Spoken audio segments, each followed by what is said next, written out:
வந்தவரும் இருக்கிறவரும் வரப்போகிறோமாகிய ஆண்டவரும் உலக ரட்சகருமாகிய இயேசு கிறிஸ்துவின் விலையேறப்பெற்ற பரிசுத்தமுள்ள நாமத்திலே நாங்கள் வாழ்த்துகிறோம். இந்த நாளிலும் கூட நாம் சேர்ந்து கர்த்தரை ஆராதிக்க போகிறோம். இருக்கிற இடங்களிலே தரைகளை தாழ்த்தி கைகளை மூடி ஜெபம் பண்ணி நாம் இந்த ஆராதனை ஆரம்பிக்க போகிறோம். Praise the Lord. ஹல்லேலூயா. நல்லவரே உமக்கு ஸ்தோத்திரம், ஸ்தோத்திரம்.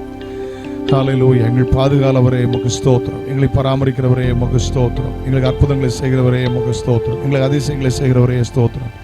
எங்களை குணமாக்குகிறவரே உமக்கு ஸ்தோத்திரம். யெகோவா ரஃபா உமக்கு ஸ்தோத்திரம். யெகோவா ஷாலோம் உமக்கு ஸ்தோத்திரம். எபனேசரே உமக்கு ஸ்தோத்திரம். இம்மானுவேலே உமக்கு ஸ்தோத்திரம். எங்கள் அடைக்கலமே உமக்கு ஸ்தோத்திரம். எங்கள் நம்பிக்கையே உமக்கு ஸ்தோத்திரம். எங்கள் கோட்டையே உமக்கு ஸ்தோத்திரம். ஹல்லேலூயா, ஹல்லேலூயா, ஹல்லேலூயா. எல்லாரும் ஆண்டவரை நோக்கி ஜெபம் பண்ணுங்க. கர்த்தனானே காலத்தில் ஸ்தோத்திரிப்பேன், அவர் துதி எப்போதும் என் வாயில் இருக்கும் என்று சங்கீதக்காரர் சொல்லுகிறார். ஹல்லேலூயா, ஹல்லேலூயா. Glory be to God. Praise the Lord. Hallelujah. ஆண்டவரே உமக்கு நன்றி அப்பா. அந்த நாளை எங்களுக்கு ஆசீர்வாதமாக்கி தாரும். ஆண்டவரே உமக்கு தோத்திரம், தோத்திரம், தோத்திரம். சூழ்நிலை நிமித்தமாய் தேசத்தின் நலம் கருதி வீடுகளில் உட்கார்ந்து ஆராதிக்கிற தேவ பிள்ளைகள் மேல் ஆரம்பம் முதல் முடிவரை தேவ பிரசன்னம் இறங்கும்படி நாங்கள் ஜெபிக்கிறோம். பாடல் வேளையிலே கர்த்தர் மகிமைப்படுவீராக. ஹல்லேலூயா, ஹல்லேலூயா. பாடும்போது உதடுகளை மீட்டுக் கொண்டு ஆத்துமா கம்பீரத்து மகிழட்டும். ஆண்டவரே இன்னைக்கு பாடுகிற வர்ஷிப் பண்ற பிள்ளைகளை ஆசீர்வதிங்கப்பா.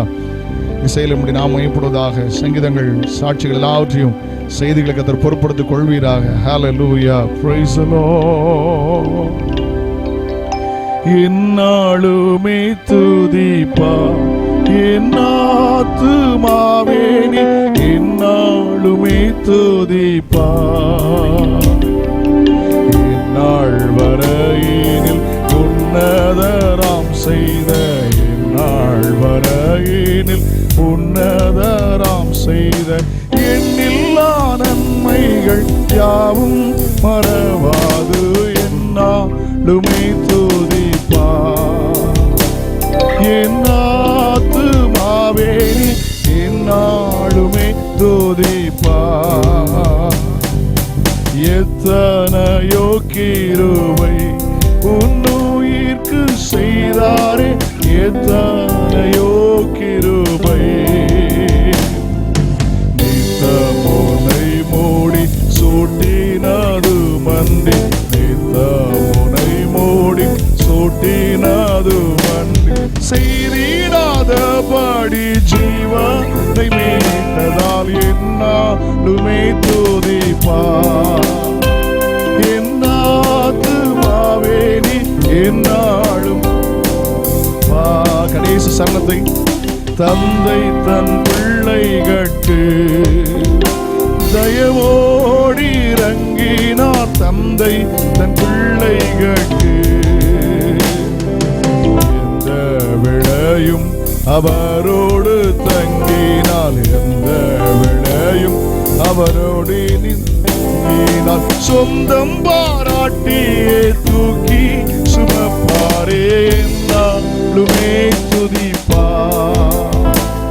என் ஆத்துமாவே நீ என்னாலுமே துதிப்பா. ஸ்தோத்திரம், ஸ்தோத்திரம், ஸ்தோத்திரம், ஸ்தோத்திரம். வானத்திற்கும் பூமிக்கும் சர்வதிகாரம் உள்ள எங்கள் மகா பரிசுத்தமுள்ள பிதாவே, பரிசுத்த பிள்ளையாக இயேசுவின் நாமத்தில் ஜெபிக்கிறோம். இந்த வாரத்திலும் ஆண்டவரே கூடி பாடி துதித்து ஆராதிக்க நல்ல வாய்ப்பை தந்தீரே, உமக்கு நன்றி அப்பா. சூழ்நிலைமை கருதி தேசத்தை நலன் கருதி வீடுகளில் உட்கார்ந்து ஆராதிக்கிற நம்முடைய பிள்ளைகள் மேல் தேவ கிருபை வெளிப்படும்படி ஜெபிக்கிறோம். நல்ல பாட உதவி செய்யுங்கப்பா. பாடும்போது கட்டுகள் உடையுமே, கதவுகள் திறக்குமே. அந்த அனுபவம் இந்த நாளிலே நம்முடைய பிள்ளைகளுக்கு உண்டாகும்படியாய் ஜெபிக்கிறோம். ஊராபாலா ரீபானா சந்தாராலா ரிகமௌதியான் தரோசியா. பிதாவே உமக்கு ஸ்தோத்திரம். பாடுகிற பிள்ளைகளை, வாசிக்கிற பிள்ளைகளை பலப்படுத்தும். இன்னைக்கு சங்கீதம் மூலமாய் ஆண்டவரே உமக்கு நன்றி. செய்தி மூலமாய் கர்த்தர் பேசும். ஆண்டவர் ஆயிரங்களுக்கு பிரயோஜனமாய் மாறட்டும். கர்த்தர் அப்படி செய்யும். உணர்வுடைய கிருபை தாரும். பொறுப்படுத்திக் கொள்ளும் ஆராதனையை ஆசீர்வதியும். மீட்பரும் இரட்சகருமான இயேசு கிறிஸ்துவின் நாமத்தில் ஜெபம் கேளும் ஜீவனுள்ள பிதாவே, ஆமென். ஹல்லேலூயா, ஆமென். இந்த நாளிலே அருமையான எபனேசர் ராஜ் ஆராதனை பகுதியை பொறுப்படுத்திக் கொள்வார்கள். நாம் சேர்ந்து பாடி கர்த்தர் நாமத்தை மகிமைப்படுத்துவோம். கர்த்தர் நம்மை ஆசீர்வதிப்பார். ஆமென். ஹல்லேலூயா. ஆண்டவருடைய பரிசுத்த நாமம் மகிமைப்படுவதாக. ஹல்லேலூயா. இந்த வேளையிலும் நாம் ஒரு சில பாடல்களை பாடி கர்த்தரை ஆராதிக்க போகிறோம். இது ஆண்டவர் உண்டு பண்ணினால் இதிலே நாம் களி கூர்ந்து மகிழ கடவோம். ஹல்லேலூயா. நாம் ஆராதிக்கிற தெய்வம் அவர் நமக்கு உதவி செய்கிற கர்த்தர். ஆமென். அவர் உதவி செய்கிறவராய் இந்த வேலையில வெளிப்பட போகிறார். ஒரு சில பாடல்களை பாடி கர்த்தருடைய நாமத்தை மகிமைப்படுத்துவோம். ஆண்டவர் படைத்த வெற்றியினால் இது இன்று அகமகிழ்வோம், மக்களிப்போம், அல்லேலூயா பாடுவோம். எல்லாரும் இருக்கிற இடங்களை கரங்களை தட்டி பாடி தேவனுடைய நாமத்தை மகிமைப்படுத்துவோம். ஆண்டவர் படைத்த வெற்றியினால் இது இன்று அகமகிழ்வோம், அக்களிப்போம், அல்லேலூயா பாடுவோம். இன்று அகமகிழ்வோம், அக்களிப்போம், அல்லேலூயா பாடுவோம். அல்லேலூயா தோல்வி இல்லை, அல்லேலூயா வெற்றியுண்டு. அல்லேலூயா தோல்வி இல்லை, அல்லேலூயா வெற்றியுண்டு. ஆண்டவர் படைத்த வெற்றியின் நாள் இது இன்று அகமகிழ்வோம், அக்களிப்போம், அல்லேலூயா பாடுவோம். இன்று அகமகிழ்வோம், அக்களிப்போம், அல்லேலூயா பாடுவோம். எனக்கு உதவிடும் எனது ஆண்டவர் என் பக்கம் இருக்கிறார். எனக்கு உதவிடும் எனது ஆண்டவர் என் பக்கம் இருக்கிறார். உலக மனிதர்கள் எனக்கு எதிராக என்ன செய்ய முடியும்? உலக மனிதர்கள் எனக்கு எதிராக என்ன செய்ய முடியும்? தோல்வி இல்லை எனக்கு, வெற்றி பவனி செல்வேன். தோல்வி இல்லை நமக்கு, வெற்றி பவனி செல்வோம். ஆண்டவர் படைத்த வெற்றியின் நாள் இது இன்று அகமகிழ்வோம், அக்களிப்போம், அல்லேலூயா பாடுவோம். இன்று அகமகிழ்வோம், அக்களிப்போம், அல்லேலூயா பாடுவோம். எனது ஆற்றலும் எனது பாடலும் எனது மீட்புமானார். எனது ஆற்றலும் எனது பாடலும் எனது மீட்புமானார். நீதிமான்களின் கூடாரத்தில் வெற்றி குரல் ஒலிக்கட்டும். நீதிமான்களின் கூடாரத்தில் வெற்றி குரல் ஒலிக்கட்டும். தோல்வி இல்லை எனக்கு, வெற்றி பவனி செல்வேன். தோல்வி இல்லை நமக்கு, வெற்றி பவனி செல்வோம். ஆண்டவர் படைத்த வெற்றியின் நாள் இது இன்று அகமகிழ்வோம், அக்களிப்போம், அல்லேலூயா பாடுவோம். இன்று அகமகிழ்வோம், அக்களிப்போம், அல்லேலூயா பாடுவோம். தள்ளப்பட்ட கல் கட்டிடம் தாங்கிடும் மூளை கல்லாயிற்று. தள்ளப்பட்ட கட்டிடம் தாங்கிடும் மூளை கல்லாயிற்று. கர்த்தர் செயல் இது, அதிசயம் இது, கைகொட்டி பாடுங்களே. கர்த்தர் செயல் இது, அதிசயம் இது, கைதட்டி பாடுங்களே. தோல்வி இல்லை நமக்கு, வெற்றி பவனி செல்வோம். தோல்வி இல்லை எனக்கு, வெற்றி பவனி செல்வேன். ஆண்டவர் படைத்த வெற்றி நாள் இது இன்று அகமகிழ்வோம், அக்களிப்போம், அல்லேலூயா பாடுவோம். இன்று அகமகிழ்வோம், அக்களிப்போம், அல்லேலூயா பாடுவோம். எனக்கு உதவிடும் எனது ஆண்டவர் என் பக்கம் இருக்கிறார். எனக்கு உதவிடும். விசுவாசத்தோடு பாடுங்க. அவர் உங்களுக்கு உதவி செய்வதற்காக உங்கள் பக்கத்தில் இருக்கிறார். எனது ஆண்டவர் என் பக்கம் இருக்கிறார். உலக மனிதர்கள் எனக்கு எதிராக என்ன செய்ய முடியும்? உலக மனிதர்கள் எனக்கு எதிராக என்ன ஒருவரும் உங்களுக்கு முன்பாக எதிர்த்து நிற்பதில்லை. தோல்வி இல்லை எனக்கு, வெற்றி பவனி செல்வேன். தோல்வி இல்லை நமக்கு, வெற்றி பவனி செல்வோம். ஆண்டவர் படைத்த வெற்றியின் நாள் இது. இன்று அகமகிழ்வோம், அக்களிப்போம், அல்லேலூயா பாடுவோம். இன்று அகமகிழ்வோம், அல்லேலூயா பாடுவோம். ஹல்லேலூயா. இப்படி ஆண்டவருக்கு ஒரு நாமம் உண்டு, அவர் எபனேசர், இம்மட்டும் உதவி செய்தார் என்று சொல்லி. ஹல்லேலூயா. அந்த வசனம் இப்படியாக சொல்லுகிறது, அப்பொழுது சாமுவேல் ஒரு கல்லை எடுத்து மிஸ்பாவுக்கும் சேனுக்கும் நடுவாக நிறுத்தி, இம்மட்டும் கர்த்தர் எங்களுக்கு உதவி செய்தார் என்று சொல்லி அதற்கு எபனேசர் என்று பெயரிட்டார் என்று வாசிக்கிறோம். அவருடைய நாம எபனேசர், உதவி செய்கிற கர்த்தர். அவருடைய வாழ்க்கையில உதவி செய்கிறவராய் வெளிப்பட போகிறார். ஹல்லேலூயா. ஒரு பாடலை கூட சேர்ந்து பாடுவோம். பயப்பட மாட்டேன், நான் பயப்பட மாட்டேன், இயேசு என்னோடு இருப்பதனால். ஹல்லேலூயா. ஒரு உதவி செய்கிறவராய் உங்கள் வாழ்க்கையில வெளிப்பட போகிறார். விசுவாசத்தோடு பாடுங்க. எந்த சூழ்நிலையிலும் இருக்கலாம், உதவுவாரற்ற சூழ்நிலையில இருக்கிறோம், உதவி செய்கிற ஒரு தெய்வம் உண்டு. அவர் நீங்களும் நானும் ஆராதிக்கிற இயேசு கிறிஸ்து. ஹல்லேலூயா. பயப்பட மாட்டேன், நான் பயப்பட மாட்டேன், பயப்பட மாட்டேன், நான் பயப்பட மாட்டேன், இயேசு என்னோடு இருப்பதனால், இயேசு என்னோடு இருப்பதனால். பயப்பட மாட்டேன், நான் பயப்பட மாட்டேன், பயப்பட மாட்டேன், நான் பயப்பட மாட்டேன், இயேசு என்னோடு இருப்பதனால், இயேசு என்னோடு உதவி செய்கிறான், பலன் தருகிறான், உதவி செய்கிறான், பலன் தருகிறான், ஒவ்வொரு நாளும் கூட வருகிறான், ஒவ்வொரு நாளும் கூட வருகிறான். பயப்பட மாட்டேன், நான் பயப்பட மாட்டேன், பயப்பட மாட்டேன், நான் பயப்பட மாட்டேன், இயேசு என்னோடு இருப்பதனால், இயேசு என்னோடு. காற்று வீசட்டும், கடல் பொங்கட்டும், காற்று வீசட்டும், கடல் பொங்கட்டும், எனது நங்கூரம் என் இயேசு இருக்கிறார், எனது நங்கூரம் இயேசு இருக்கிறார். பயப்பட மாட்டேன், நான் பயப்பட மாட்டேன், பயப்பட மாட்டேன், நான் பயப்பட மாட்டேன், இயேசு என்னோடு இருப்பதனால், இயேசு என்னோடு இருப்பதனால்.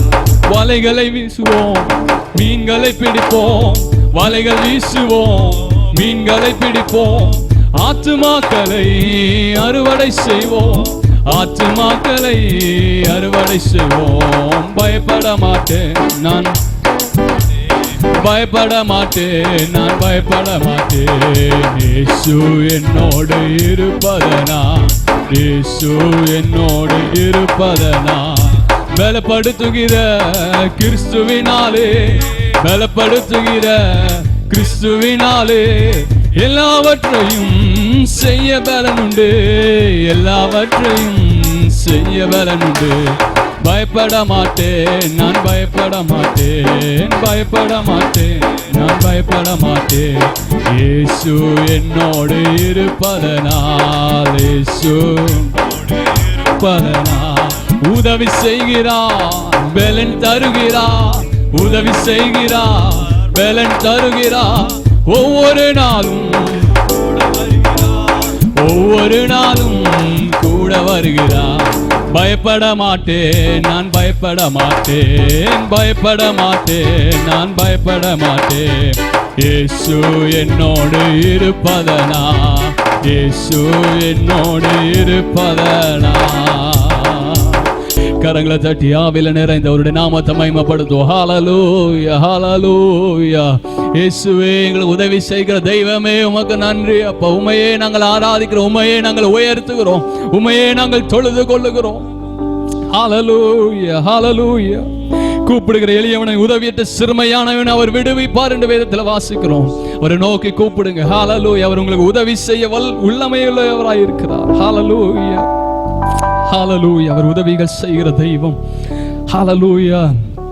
ஆசா சொல்லுகிறார், பலன் உள்ளவனுக்கு ஆகிலும் பலனற்றவனுக்கு ஆகிலும் உதவிகள் செய்வது உமக்கு லேசான காரியம் ஆண்டவரே. ஹalleluya. அவருக்கு அது லேசான காரியம். ஹalleluya. ஒரு முறை ஆண்டவர் பெதஸ்தா குளத்தின் அருகே போகிறார். அங்க 38 வருஷம் வியாதி கொண்ட திமிர்வாதத்தினால பிடிக்கப்பட்ட ஒரு மனுஷன் இருக்கிறார். ஹalleluya. உதவியற்ற நிலைமை, குடும்பத்தாரால் ஒதுக்கப்பட்ட நிலைமையில அங்க படுத்திருக்கிறான். ஆண்டவர் அவனை தேடி போகிறார். ஹalleluya. ஹalleluya. அநேகருக்கு அவன் அந்த குளத்தை பத்தி சாட்சி சொல்லியிருக்கலாம். புதிதாய் வருகிறவர்களுக்கு அவன் அந்த குளத்தை குறித்து எடுத்து சொல்லியிருக்கலாம். இப்படி ஒரு தேவதூதன் வருவார், கலக்குவார், அற்புதம் நடந்திருக்கிறது, நான் கண்ணால் பார்த்திருக்கிறேன். ஆனால் அதை கேட்டவர்கள் அவனை இகழ்ந்தார்கள்.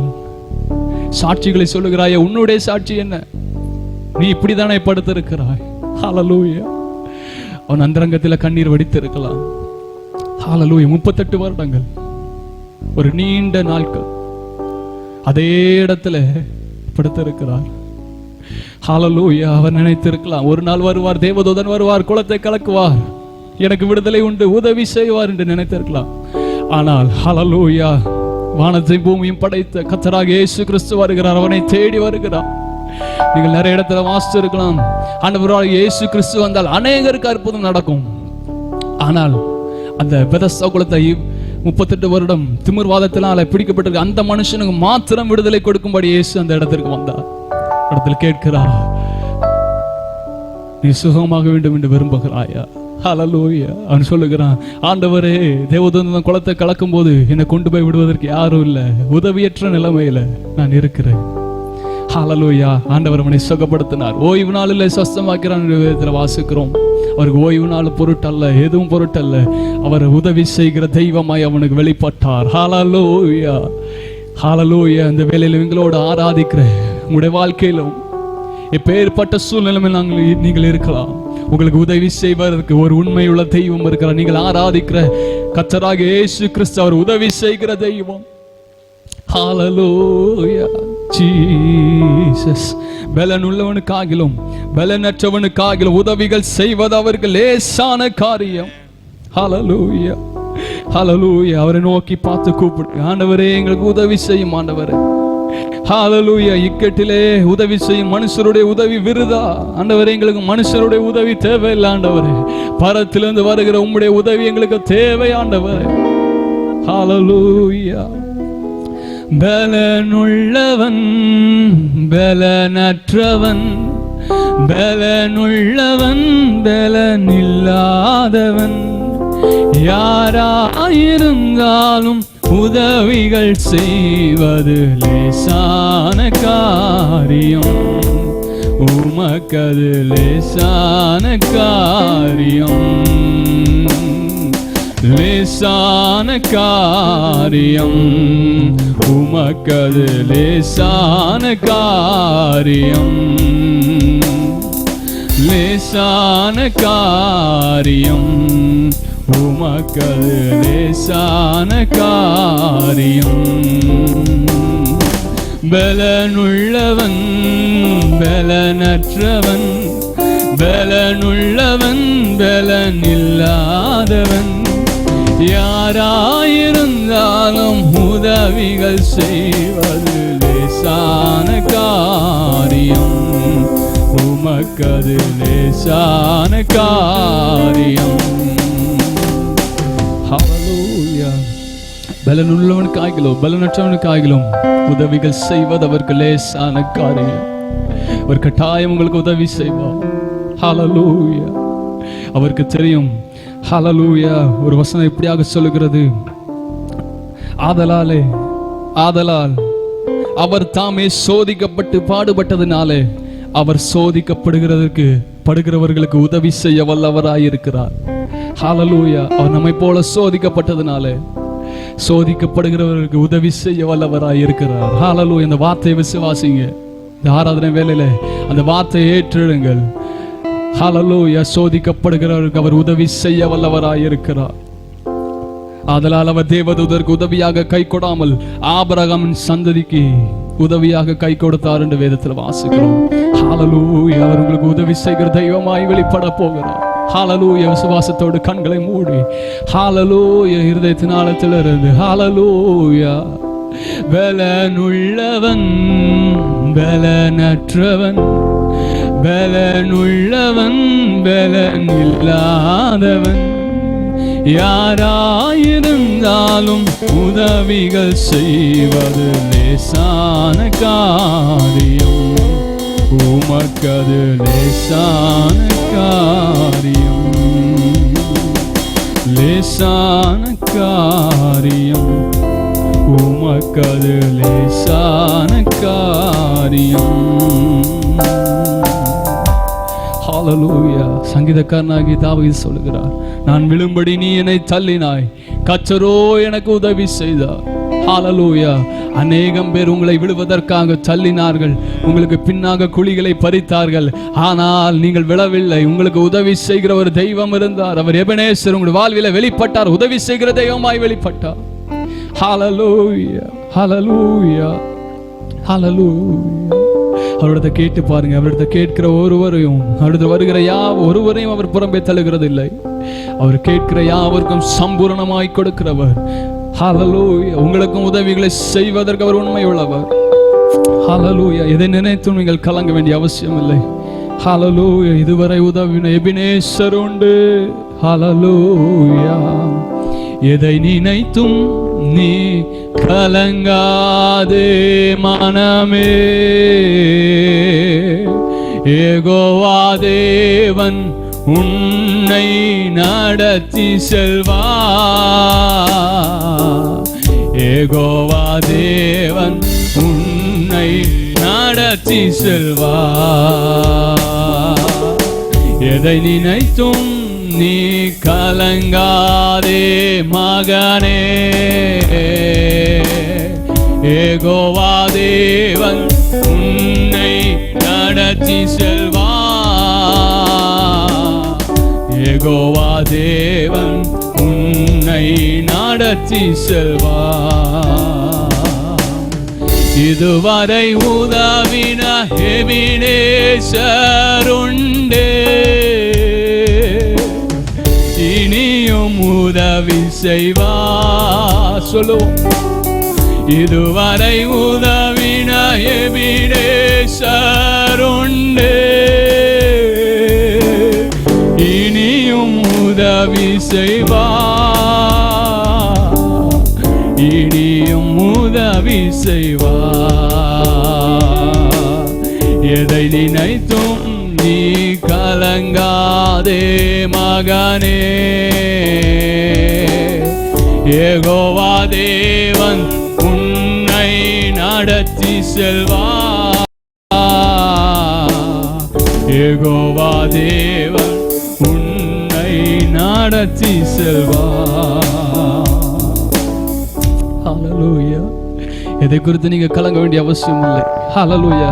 உங்களை வேண்டுதலை ஸ்தோத்திரமோடு உடைய ஜெபத்தினாலும் வேண்டுதல்னாலும் அவருக்கு தெரியப்படுத்துங்க. ஹல்லேலூயா. அவர் உங்களுக்கு உதவி செய்கிறவர்.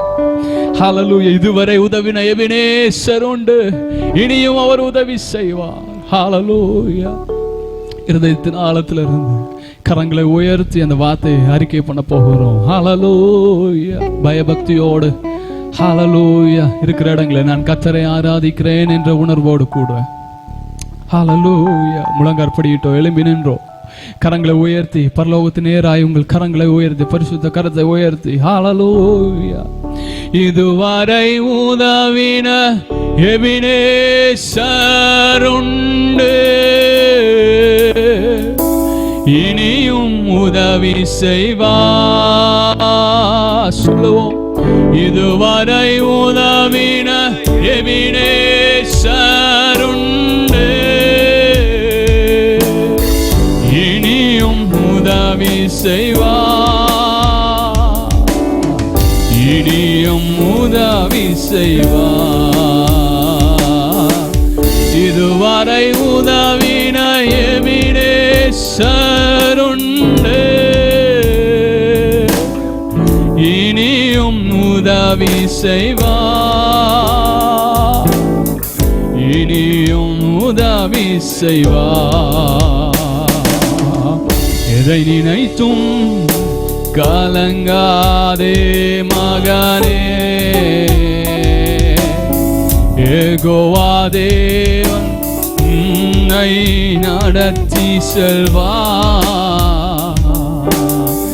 யெகோவா தேவன் என்னை நடத்தி செல்வார். ஹல்லேலூயா. எதை குறித்து நீங்க கலங்காதீங்க. ஹல்லேலூயா. எதை குறித்தும் கலங்காதே மனமே என்று சொல்லி உங்களை குறித்து பாடுங்க. யெகோவா தேவன் என்னை நடத்தி செல்வார் என்று சொல்லி விசுவாசத்தோடு பாடி ஹல்லேலூயா ஆராதனை நாம் நிவர்த்தி செய்ய போகிறோம். ஹல்லேலூயா. அவர் உதவி செய்கிற தெய்வம். ஹல்லேலூயா. ஹல்லேலூயா. அந்தபடி ஆவியானவர் நமது பலவீனங்களில் நமக்கு உதவி செய்கிறார் என்று வாசிக்கிறோம். ஹல்லேலூயா. உங்களுடைய பலவீனங்களில் அவர் உதவி செய்கிறதுக்கு உண்மையுள்ளவராக இருக்கிறார். எப்பேற்பட்ட சூழ்நிலையில் நீங்கள் கடந்து வந்து கொண்டிருக்கலாம். ஹல்லேலூயா. அவர் உதவி செய்கிறதுக்கு உண்மையுள்ளவர். ஹல்லேலூயா. எதை நினைத்தும் நீ கலங்காதே மனமே, யெகோவா தேவன் என்னை நடத்தி செல்வார். யெகோவா தேவன் என்னை நடத்தி செல்வார். சொல்லுவோம். எதை நினைத்தும் நீ கலங்காதே மனமே, யெகோவா தேவன் என்னை நடத்தி செல்வார். யெகோவா தேவன் என்னை நடத்தி செல்வார். இதுவரை உதவின எவினேசருண்டு,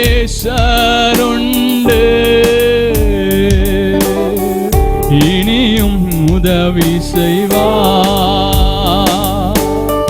இதுவரை உதவின எவினேசருண்டு,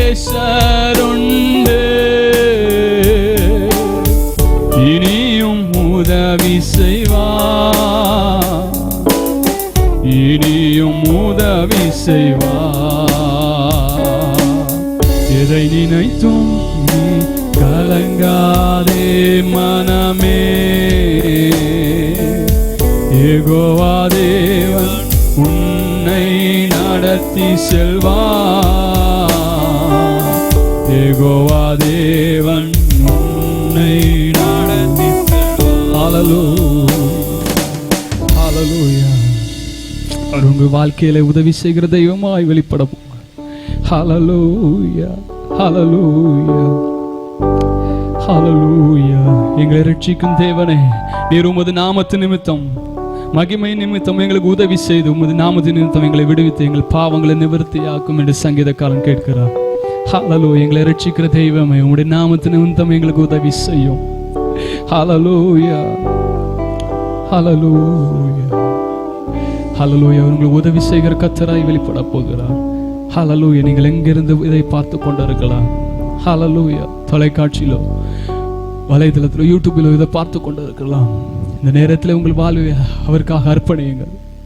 அவர்கிட்ட கேளுங்க, ஆண்டவரே எங்களுக்கு உதவி செய்யும் ஆண்டவரே. ஹல்லேலூயா. அவர் உங்களுக்கு உதவி செய்ய வல்லமை உள்ளவராய் இருக்கிறார். ஆமென். ஹல்லேலூயா. எபினேசர் நீர்தானையா, இதுவரை உதவி நீரே. எபினேசர் நீர்தானையா, இதுவரை உதவி நீரே.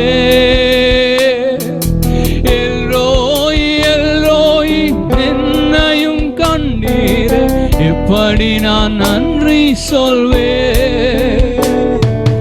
எல்ரோய் எல்ரோய் என்னையும் கண்டீர், எப்படி நான் நன்றி சொல்வேன்.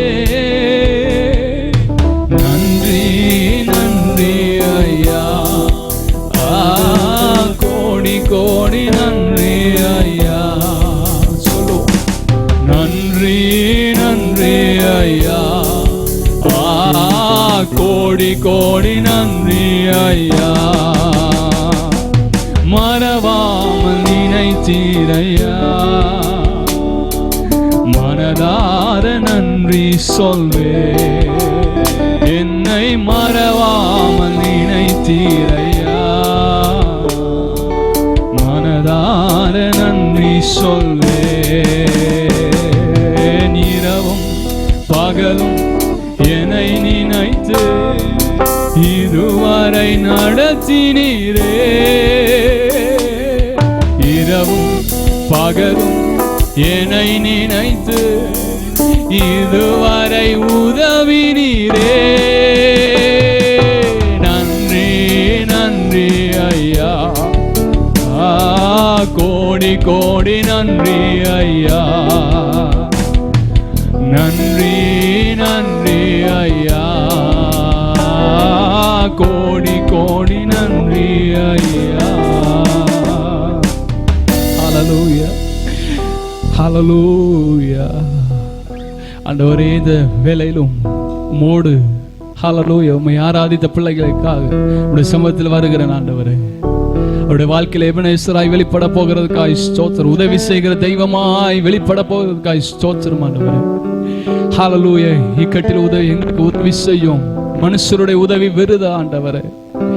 எங்களுடைய இக்கட்டிலே, எங்களுடைய துன்பத்திலே, எங்களுடைய துயரத்திலே, எங்களுடைய தேவைகளில் எங்களுக்கு உதவி செய்யும் ஆண்டவரே. எங்கள் பலவீனங்களிலே எங்களுக்கு உதவி செய்யும் நல்ல எபனேசர் நீர் ஆண்டவரே. ஹல்லேலூயா. மனுஷருடைய உதவி எங்களுக்கு வேண்டாம் ஆண்டவரே, நீங்க எங்களுக்கு உதவி செய்யுங்கப்பா. பரத்திலிருந்து வருகிற ஒத்தாசை நாங்கள் நாடுகிறோம். ஹல்லேலூயா. உதவி செய்கிற தெய்வமாய் உம்முடைய பிள்ளைகளுடைய வாழ்வில் வெளிப்பட போகிற கிருபைகளுக்காய் ஸ்தோத்திரம். மீதமுள்ள பகுதி உம்முடைய கிருபைகளை கரத்தில் ஒப்பு கொடுக்கிறோம். எங்களோடு பேசும், எங்களை உருவாக்குகிற, எங்களை வணைகிற வார்த்தைகள் வெளிப்படட்டும். ஹல்லேலூயா. தேசத்திற்கும் எங்களுக்கும் தேவையான வார்த்தைகள் வெளிப்படுவதாக இயேசுவின் நாமத்தினாலே. ஹல்லேலூயா. எங்களை தாழ்த்துகிற வறுமையாக்குறோம். துதி கன மகிமை உமக்கே செலுத்துகிறோம். மீட்பர் இயேசுவின் மூலம் நல்ல பிதாவே, ஆமென். இருக்கிற இடங்களை தலைகளை தாழ்த்தி ஜெபிக்க போகிறோம். கர்த்தர் நல்லவர். இருக்கிற இடங்களை தலைகளை தாழ்த்தி நாம் ஜெபிக்க போகிறோம். 3 காரியங்களுக்காக பாரத்தோடு ஜெபிக்கலாம். தேசத்திற்காக, குடும்பங்களுக்காக, ஊழியங்களுக்காக பாரத்தோடு ஜெபம் பண்ணுங்கள். இருக்கிற இடத்துல தலைகளை தாழ்த்தி, ஒருவேளை நீங்கள் தூரத்தில் இருக்கலாம், ஒருவேளை நீங்கள் வீடுகளில் இருக்கலாம், எங்கே இருந்தாலும் தலைகளை தாழ்த்தி ஜெபம் பண்ணுங்க. இயேசுவே, ஒரு அற்புதத்தை செய்வீராக. எங்கள் தேசத்தில் ஒரு குணமாக்குதல் உண்டாகட்டும். தேசத்தில் ஒரு அற்புதம் நடக்கட்டும். Thank you Lord. வாய்களை திறந்து ஸ்தோத்திரம் பண்ணி ஜெபம் பண்ணுங்க. Hallelujah. Praise the Lord, praise the Lord, praise the Lord. கர்த்தர் நல்லவர். ஆண்டவரே, உமக்கு ஸ்தோத்திரப்பா, ஸ்தோத்திரப்பா. வானத்திற்கும் பூமிக்கும் சர்வதிகாரமுள்ள எங்கள் மகா பரிசுத்தமுள்ள பிதாவே, பரிசுத்த பிள்ளையாகிய இயேசு கிறிஸ்துவின் நாமத்தில் உம்முடைய சமூகத்தில் வருகிறோம். நீர் தந்த ஆசீர்வாதமான நல்ல இந்த காலை நேரத்துக்காய் தோத்திரம். இந்த வாரத்திலும் தேவனை ஆராதிக்க, சூழலும் நிமித்தமாய் பிள்ளைகள் இருக்கிற இடத்துல ஆங்காங்கே இருந்து கர்த்தரை ஆராதிக்க உம்முடைய பிள்ளைகளப்பா அந்த கிருபைக்காக நன்றி. ஆண்டவரே, குடும்பங்களுக்காக ஜெபிக்கிறோம். குடும்பங்களை ஆசீர்வதியும், குடும்பத்தின் தேவைகளை சந்தியும். குடும்பத்தில் ஆண்டவரே, திருமண வயதில் இருக்கிற பிள்ளைகளின் காரியங்களை பொறுப்படுத்து. ஆண்டவரே, சூழலும் எதுவாக இருந்தாலும் இந்த வருஷத்திலே திருமணம் நடைபெற தடைகளை கர்த்தர் மாற்றி போடும். ஆண்டவர், படித்து வேலை வாய்ப்பு இல்லாத பிள்ளைகளுக்கு அதற்கேற்ற வேலை வாய்ப்பை தாரும். அன்று குடும்பத்தில் பலகீனத்தோடு வியாதியோடு இருக்கிற பிள்ளைகளுக்காக ஜெபிக்கிறோம். ஒரு பெரிய அற்புதம் கட்டாயம் இயேசுவின் நாமத்தில் நடக்கும்படி ஜெபிக்கிறோம். குடும்பத்தில் இருக்கிற சாபங்கள், வறுமைகள், தரித்திரியங்கள் மாறட்டும். முழு குடும்பங்களையும் கர்த்தர் ரட்சிப்பீராக. யோசுவா சொன்னது போல நானும் வீட்டாரும் அவென்றால் கர்த்தரை சேவிப்போம் என்கிற அனுபவத்தில் கொண்டு வருகிறதற்காக நன்றி. எங்கள் தேசத்துக்காக ஜெபிக்கிறோம். நல்ல ஒரு தேசம் ஆண்டவரே, எழுத்து வடியான சுவிசேஷம் வருவதற்கு முன்பதாகவே ஆண்டவரே, தோமாவை கொண்டு எங்கள் தேசத்தில் வாய்மொழி சுவிசேஷத்தை அறிவித்தீரப்பா. எசப்பா, உங்கள் காலத்திலே சுவிசேஷம் அறிவிக்கப்பட்டு கிறிஸ்தவர்களாய் மாறின சரித்திரம் உண்டு. நல்ல தேசம். எங்கள் தேசத்தை ஆசீர்வதியும். தேசத்தில் இருக்கிற வியாதிகளை மாற்றுங்க, வறுமைகளை மாற்றுங்க. ஆண்டவரே, கண்டுபிடிக்கிற மாத்திரையை மருந்து சீக்கிரமாக கண்டுபிடிக்கட்டும். அநேகருக்கு ஆசீர்வாதமாக இருக்கட்டும். மரணங்கள் தடுத்து நிறுத்தப்படட்டும். ஆண்டவரே, ஹல்லேலூயா. அடைக்கப்பட்ட கல்லூரி திறக்கட்டும், அடைக்கப்பட்ட பள்ளிக்கூடங்கள் திறக்கட்டும், அடைக்கப்பட்ட பெரிய பெரிய ஃபேக்ட்ரிஸ், மால்ஸ் திறக்கட்டும். பிள்ளைகளின் வாழ்வாதாரம் உயரட்டும். ஹல்லேலூயா. கடன் பிரச்சனைகள் மாறட்டும். எங்கள் தேசத்தில் ஒரு பெரிய அற்புதம் நடக்கும்படி ஜெபிக்கிறோம். ஆண்டவரே, இதை வச்சு ஆண்டவரே அரசியல் பண்ண நினைக்கிறவங்க வெட்கப்படட்டும். ஆண்டவரே, உண்மையாக ஜனங்களுக்கு உதவ வேண்டும் என்கிற எண்ணத்தை தாரும். ஆண்டவரே, தங்களை உயிரை பணைய வைத்து இந்த வேலையில் தங்களை ஈடுபடுத்தியிருக்கிற டாக்டர்ஸ், நர்சஸ், ஆண்டவரே துப்புரவு தொழிலாளர்கள், பிரைஸ் தி லார்ட், சுகாதாரத்துறை எல்லாரையும், போலீஸ், இன்னும் யார் யார் இன்வால்மெண்ட்டாக வாலண்டியர்ஸ் இருக்காங்களோ எல்லாரையும் பாதுகாத்து கொள்ளுங்கப்பா. எல்லாரையும் ஆசீர்வதிங்கப்பா. ஆண்டவரே, பாசிட்டிவாக நிறைய பேர் இருக்கிறத நாங்கள் கேள்விப்படுறோம். அவங்களுக்கெல்லாம் சுகந்தாங்க, மரணம் தடுத்து நிறுத்தப்படட்டும். எங்கள் தேசத்தை கர்த்தர் ஆசீர்வதிக்கும்படி ஜெபிக்கிறோம். திருச்சபைகளுக்காக நன்றி ஆண்டவரே. அடைக்கப்பட்ட பல மாதங்களை அடைக்கப்பட்டிருக்கிறது. தேவ ஜனங்கள் கட்டுப்பாட்டோடு கூடி ஆராதிக்க நல்ல ஒரு சூழ்நிலைமை கர்த்தர்களுக்கு உருவாக்கி தரும்படி ஜெபிக்கிறோம். Price the Lord. பரிசுத்த ஆவியானவரே, உம்முடைய ஆளுகை, உம்முடைய கிருபை, அதுக்கு நாங்கள் ஒப்புக் கொடுக்கிறோம். தேசத்தை ஆசீர்வதியும் ஆண்டவரே. சபைகள் திறக்கட்டும், உடைய கரத்தில் ஒப்புக் கொடுக்கிறோம் ஆண்டவரே. எங்கே உட்கார்ந்து ஜபிக்கிறாங்களோ என்ன தேவை எல்லாம் தேவையும் சந்திங்கப்பா. அற்புதங்களை செய்யுங்க. இயேசுவின் நாமத்தில் ஜெபங்கள் பிதாவே, ஆமென். இருக்கிற இடத்துல கரங்களை உயர்த்தி, வந்தவரும் இருக்கிறவரும் வரப்போகிறோமாகிய சர்வ வல்லமை உள்ள சேனைகளின் தேவனாகிய கர்த்தர் பரிசுத்தர் பரிசுத்தர் பரிசுத்தர்.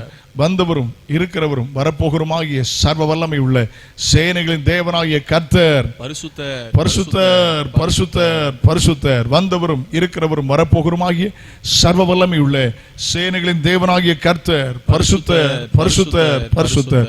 அல்லேலூயா. God bless you. கர்த்தர் உங்களை அதிகமாய் ஆசீர்வதிப்பார். நாம் நேரடியாய் சங்கீத பகுதிக்கு கடந்து போகிறோம். இந்த நாளில் வாசிக்கும்படி தெரிந்து கொண்ட சங்கீத பகுதி 92, Psalms 92 வாசிக்கலாம். வீடுகள் தானே நின்றுட வேண்டாம். இருக்கிற இடங்களில் பைபிளை திறந்து வசனம் மாதிரி வசனம் வாசிக்க உங்களை அன்போடு கேட்கிறேன். அல்லேலூயா அல்லேலூயா. கர்த்தர் நல்லவர். ஆமென். சங்கீதம் 92 பாடலாசிரியர் தேவனை துதித்து அழைக்கிறார். தேவனின் உன்னத செயல்களை நினைவுபடுத்துகிறார். ஆமென். நீதிமானுக்கு செய்யப்படும் நன்மை குறித்து ஒரு ஓய்வு நாளின் பாட்டாகிய சங்கீதம். கர்த்தர் நல்லவர். ஆமென். கர்த்தரை துதிப்பதும் உன்னதமானவரை நாமத்தை கீர்த்தனம் பண்ணுவதும் 10 நரம்பு வீணையினாலும் தம்புருவினாலும் தியானத்தோடு வாசிக்க சுரமண்டத்தினாலும் காலையிலே உம்முடைய கிருபையும் இரவிலே உம்முடைய சத்தியத்தை அறிவிப்பது நலமாயிருக்கும். கர்த்தாவே, உமது செய்கைகளால் என்னை மகிழ்ச்சியாக்கு நீர். உமது கரத்தின் கிரியில் நிமித்தம் ஆனந்த சத்தமிடுவேன். கர்த்தாவே, உம்முடைய கிரியைகள் எவ்வளவு மகத்துவமானவைகள், உமது யோசனைகள் மிக மகா ஆழமானவைகள். மிருக குணமுள்ள மனுஷன் அதை அறியான், மூடன் அதை உணரான். துன்மார்க்கன் புல்லை போல தழைத்து அக்கிரமக்கார் யாவரும் செழிக்கும் போது அவர் என்றைக்கும் அழிந்து போவதற்கு ஏதுவாகும். கர்த்தாவே, நீர் என்றென்றைக்கும் உன்னதமானவராய் இருக்கிறீர். கர்த்தாவே, உம்முடைய சத்துருக்கள் அழிவார்கள், உம்முடைய சத்துருக்கள் அழிந்தே போவார்கள், சகல அக்கிரமக்காரும் சிதறுண்டு போவார்கள். என் கொம்பை காண்டாமிருகத்தின் கொம்பை போல உயர்த்துவீர். புது எண்ணெயால் அபிஷேகம் பண்ணப்படுகிறேன். என் சத்துருக்களுக்கு நேரிடுவதை என் கண்கள் காணும். எனக்கு விரோதமாக எழும்புகிற துன்மார்க்கு நேடுகிறதை என் காதுகள் கேட்கும். நீதிமான் பனையை போல செலுத்தி லீபனோன் உள்ள கேதுருவை போல் வளருவான். கர்த்தருடைய ஆலயத்தில் நாட்டப்பட்டவர்கள் எங்கள் தேவனுடைய பிரகாரங்களில் செழிப்பார்கள். கர்த்தர் உத்தமர் என்றும் என் கண்மலை அவரிடத்தில் அநீதி இல்லை என்று விளங்க பண்ணும்படி அவர்கள் சேர்ந்து வாசிக்கலாம். அவர்கள் முதிர் வயதிலும் கனிதந்து புஷ்டியும் பசுமையுமாயிருப்பார்கள். அல்லேலூயா. ஆண்டவருடைய பரிசுத்தமுள்ள நாமம் மகிமைப்படுவதாக. ஒரு சில வார்த்தைகளை மாத்திரம் சொல்லி இன்றைக்கு நாளிலே அருமையான பாஸ்டர் ஜோயல் நாசராஜ் அவர்கள் ஆமென் ஆண்டவருடைய வார்த்தைகளை நமக்கு தருவார்கள். ஆண்டவருக்கு தோத்திரம். நல்ல தெளிவான சில வார்த்தைகளை நான் உங்களோடு கூட பகிர்ந்து கொள்ள வேண்டும் என்று விரும்புகிறேன். இது ஓய்வு நாள் பாட்டாகிய சங்கீதம். நான் சொன்னது போல துதிக்க தேவன் அழைக்கிறார். தேவனை துதிக்க தேவன் அழைக்கிறார். கர்த்தருக்கு ஸ்தோத்திரம். இதில் நான் போன வாரத்துக்கு முந்தின வாரம் சங்கீதத்தில் நீதிமானுடைய ஆசீர்வாதங்களை குறித்து, எப்படி நீதிமானாய் மாறுகிறான், நீதிமானுடைய ஆசீர்வாதங்கள் என்ன என்பதை குறித்து நான் சங்கீதத்திலே நான் சொன்னேன். ஆண்டவர் நல்லவர். ஆமென். இன்றைக்கு ஒரே ஒரு வார்த்தை மட்டும் அந்த சங்கீதத்தில் எடுக்க போகிறோம். 2 செழிப்பை குறித்து வாசிக்கிறோம். ஒன்று துன்மார்க்கருடைய செழிப்பான். அங்கே எழுதியிருக்கிறது துன்மார்க்கருடைய செழிப்பை குறித்து எழுதும்போது 7ஆம் வசனத்தில் துன்மார்க்கர் புல்லை போல செழித்து அக்கிரமக்காரர் யாவரும் செழிக்கும் போது அவர் என்றென்றைக்கும் அழிந்து போதுக்கு ஏதுவாகும். இது துன்மார்க்கருடைய செழிப்பு. புல்லை போல செழிப்பான 2 செழிப்பை இந்த சங்கீதத்தில் வாசிக்கிறோம். ஒன்று துன்மார்க்கனுடைய செழிப்பு. அவன் புல்லை போல செழிப்பான் என்று ஆண்டுடைய வார்த்தை சொல்கிறது. அவன் அழிவுக்கு ஏதுவாய் மாறுமா. புல் கொஞ்சம் வெயில் அடிச்சுட்டா காஞ்சு போயிடும், புல் உதிர்ந்து போகும் என்று சொல்லி பைபிளில் வசனம் சொல்கிறது. மகிமை அழிந்து போகும். ஆனால் 12ஆம் வசனத்தை பாருங்க. verse 12, நீதிமான் பனை போல செழித்து லீபலோனில் உள்ள கேதுருவை போல் வளருவான். கடந்த வருஷத்தில் சபைக்கு ஆண்டவர் தந்த வாக்குத்தத்தம் நினைவு கூறுகிறேன். நீதிமான் பனையை போல செழித்து லீபலோனில் உள்ள கேதுருவை போல் வளருவான். நமக்கு கேட்பதற்கு இது ஒருவேளை சில நேரத்தில் வேடிக்கையா இருந்தது போல தெரியும். கேட்பதற்கு சில நேரத்தில் அது வேடிக்கையா இருந்தது போல தெரியும். பனைமரம் நிற்கிற இடத்த பார்த்தீங்கன்னா அதில் வாய்க்கால்கள் இருக்காது, பாத்தி இருக்காது, அதுக்கு தண்ணீர் பிடிக்க மாட்டாங்க, அதை களை எடுக்கிறதில்ல, அதுக்கு உரம் போடுறதில்ல, நிற்கும். இயற்கையாகவே மழை பெய்து அது நல்ல பலனை ஆசீர்வாதத்தை இது தரும். இதைத்தான் பார்க்குறோம். நம்ம ஏரியாவில் பார்த்தீங்கன்னா கொஞ்சம் நம்ம பனகுடி கூட பனைக்குடி அப்படி தான் சொல்கிறாங்க. சரித்திரத்தை பற்றி படிச்சிங்கன்னா திருப்பி பார்த்தீங்கன்னா அது பனகுடி அப்படின்னா பனைக்குடி அப்படின்னு தான் சொல்லுது. நிறைய பனைமரம் இருக்கனால தான் அதுக்கு பனைக்குடின்னு பேர். அதுக்கு அடுத்த ஊர் பார்த்தீங்கன்னா கலந்த பனை அப்படின்னு இருக்கும். அங்கே நிறைய பனைகள் அங்கங்கனால அது கலந்த பனை அப்படின்னு சொல்கிறாங்க. கொஞ்சம் சரித்திரத்தில் தேடி பார்த்தா அப்படி இருக்குது. அப்படி போயிட்டீங்கன்னா தெரியும். கொஞ்சம் வள்ளியூர் தாண்டி கிழக்க போயிட்டாலே பனை மரங்கள் நிறைய இருக்கும். அப்படியே போய் சாத்தாங்குளம், நேசரேத் அந்த ஏரியா, திருச்செந்தூர் சைடில் அப்படி தூத்துக்குடி, அப்படி ராமேஸ்வரம், ராமநாடு இந்த இடம்லாம் பார்த்தீங்கன்னா அதிகமான பனை மரங்களை பார்க்க முடியும். தமிழ்நாட்டில் சவுத் சைடில் நிறைய பனை மரங்களை பார்க்க முடியும். ஆனால் பனைமரம் இருக்கிற இடத்த பார்த்தா ஒரு பெரிய செழிப்புன்னு சொல்ல முடியாது. மணல் பாங்கான இடம் போல தெரியும். இயற்கையாக ஆண்டவர் கொடுக்குற அந்த மழையை பெய்து தான் எடுத்து தான் அது வளர்கிறது. ஒரு 5 காரியத்தை சுருக்கமாக சங்கீதத்திலும் சொல்றேன். 2 காரியத்தை சொன்னேன். ஒன்று, அது துன்மார்க்கனுடைய செழிப்பு, அது புல்லை போலது, அது அழிவுக்கு எதுவானது. ஆனால் நீதிமான் பனையை போல செழிப்பான, பனையை போல செழிப்பான் என்கிற அந்த வார்த்தை என்னை ரொம்ப தொட்டது. அதுக்கு கீழே வாசிக்கும் போது தேவனுடைய ஆலயத்தில் நாட்டப்பட்டவர்கள் அவருடைய பிரகாரங்களில் செழிப்பார்கள் என்று எழுதியிருக்கிறது. தேவனுடைய ஆலயத்தில் நாட்டப்பட்டவர்கள் செழிப்பார்கள் என்கிற வார்த்தை எழுதப்பட்டிருக்கிறதை பார்க்க முடிகிறது. கர்த்தருக்கு ஸ்தோத்திரம், glory be to God. இதுல கற்றுக்கொண்ட காரியம், ஏசாயா 58:11 கர்த்தர் நித்தம் அவனை நடத்தி மகா வறட்சியான காலங்களில் ஆத்துமாவை திருப்தியாக்குவான், நீ நீர்ப்பாய்ச்சலான தோட்டத்தை போல வற்றாத நீருற்ற போல இருப்பாய் என்று வாசிக்கிறோம். வறட்சியான காலங்களில் பாருங்க, நம்பர் 1 வறட்சியில் ஒரு வளர்ச்சி. என்ன தெரியுமா? நமக்கு மார்ச், ஏப்ரல், மே இதான் நமக்கு சூடு காலம், பயங்கரமான உஷ்ணமான காலங்கள். எப்போ பதநீர் தருது? மே மாதம், ஏப்ரல் மாதம். நொங்கு எப்போ கிடைக்குது? ஏப்ரல், மே, ஜூன் இந்த காலங்களில் தான். வெயில் அதிகமான நாட்களில் தான் நிறைய நமக்கு தேவையான ஆசீர்வாதமான பானங்களையும் குளிர்ந்த பானங்களையும் நன்மைகளையும் தருகிறது. யோசித்து பாருங்க, பயங்கரமான வெயில் நாட்டில் தருது. அங்கங்கே பதநீர் வச்சு விற்பாங்க, குடிக்கலாம். ரொம்ப ஆசீர்வாதமான ஒன்று. கர்த்தருக்கு தோத்திரம். வறட்சியில் வளர்ச்சி. நீதிமான் பனையை போல செழிப்பான் என்றால் தோத்திரம். ஈசாக்கை குறித்து வாசிக்கிறோம். பஞ்ச நாட்களில் அவ விதைத்தான் 100 மடங்காய் கர்த்தர் ஆசீர்வதித்தார். ஹல்லேலூயா, ஆமென், தோத்திரம். நிறைய வசனங்களை சொல்ல முடியும். மேலோட்டமான சில காரியங்களை மட்டும் சொல்லி இன்றைக்கு நான் செய்திக்கு அதிக நேரத்தை கொடுக்க நான் வேண்டும் என்று விரும்புகிறேன். கர்த்தருக்கு. 2வது பாருங்க, பனைமரம் 99% அதுக்கு பிரான்ச்சஸ் இல்லை. இந்தியாவில் மட்டுமில்லை, அண்டை நாடுகளும் நிறைய பனைமரம் உண்டு. இலங்கையில் யாழ்ப்பாணத்தில் பார்த்தீங்கன்னா நிறைய பனைமரம் இருக்கும். யாழ்ப்பாணத்துக்கு உள்ளே இருந்து அதுக்குள்ளே இருக்கிற சில குட்டி தீவுகளுக்கு நான் போயிருக்கிறேன். புங்குடு தீவு அப்படின்லாம், நைனா தீவு, அந்த ஏரியாலாம் ஊழியத்திற்காக நான் ஒரு சில முறைகள் போனது உண்டு. அங்கே பார்த்துருக்கிறேன். பனைமரம் தான் அவங்களுடைய வாழ்வாதாரம். பனைமரம் தான் வாழ்வாதாரம். ஆமாம், அவ்வளவு ஆசீர்வாதமாக அவங்க இருக்கிறாங்க. கர்த்தருக்கு தோத்திரம்.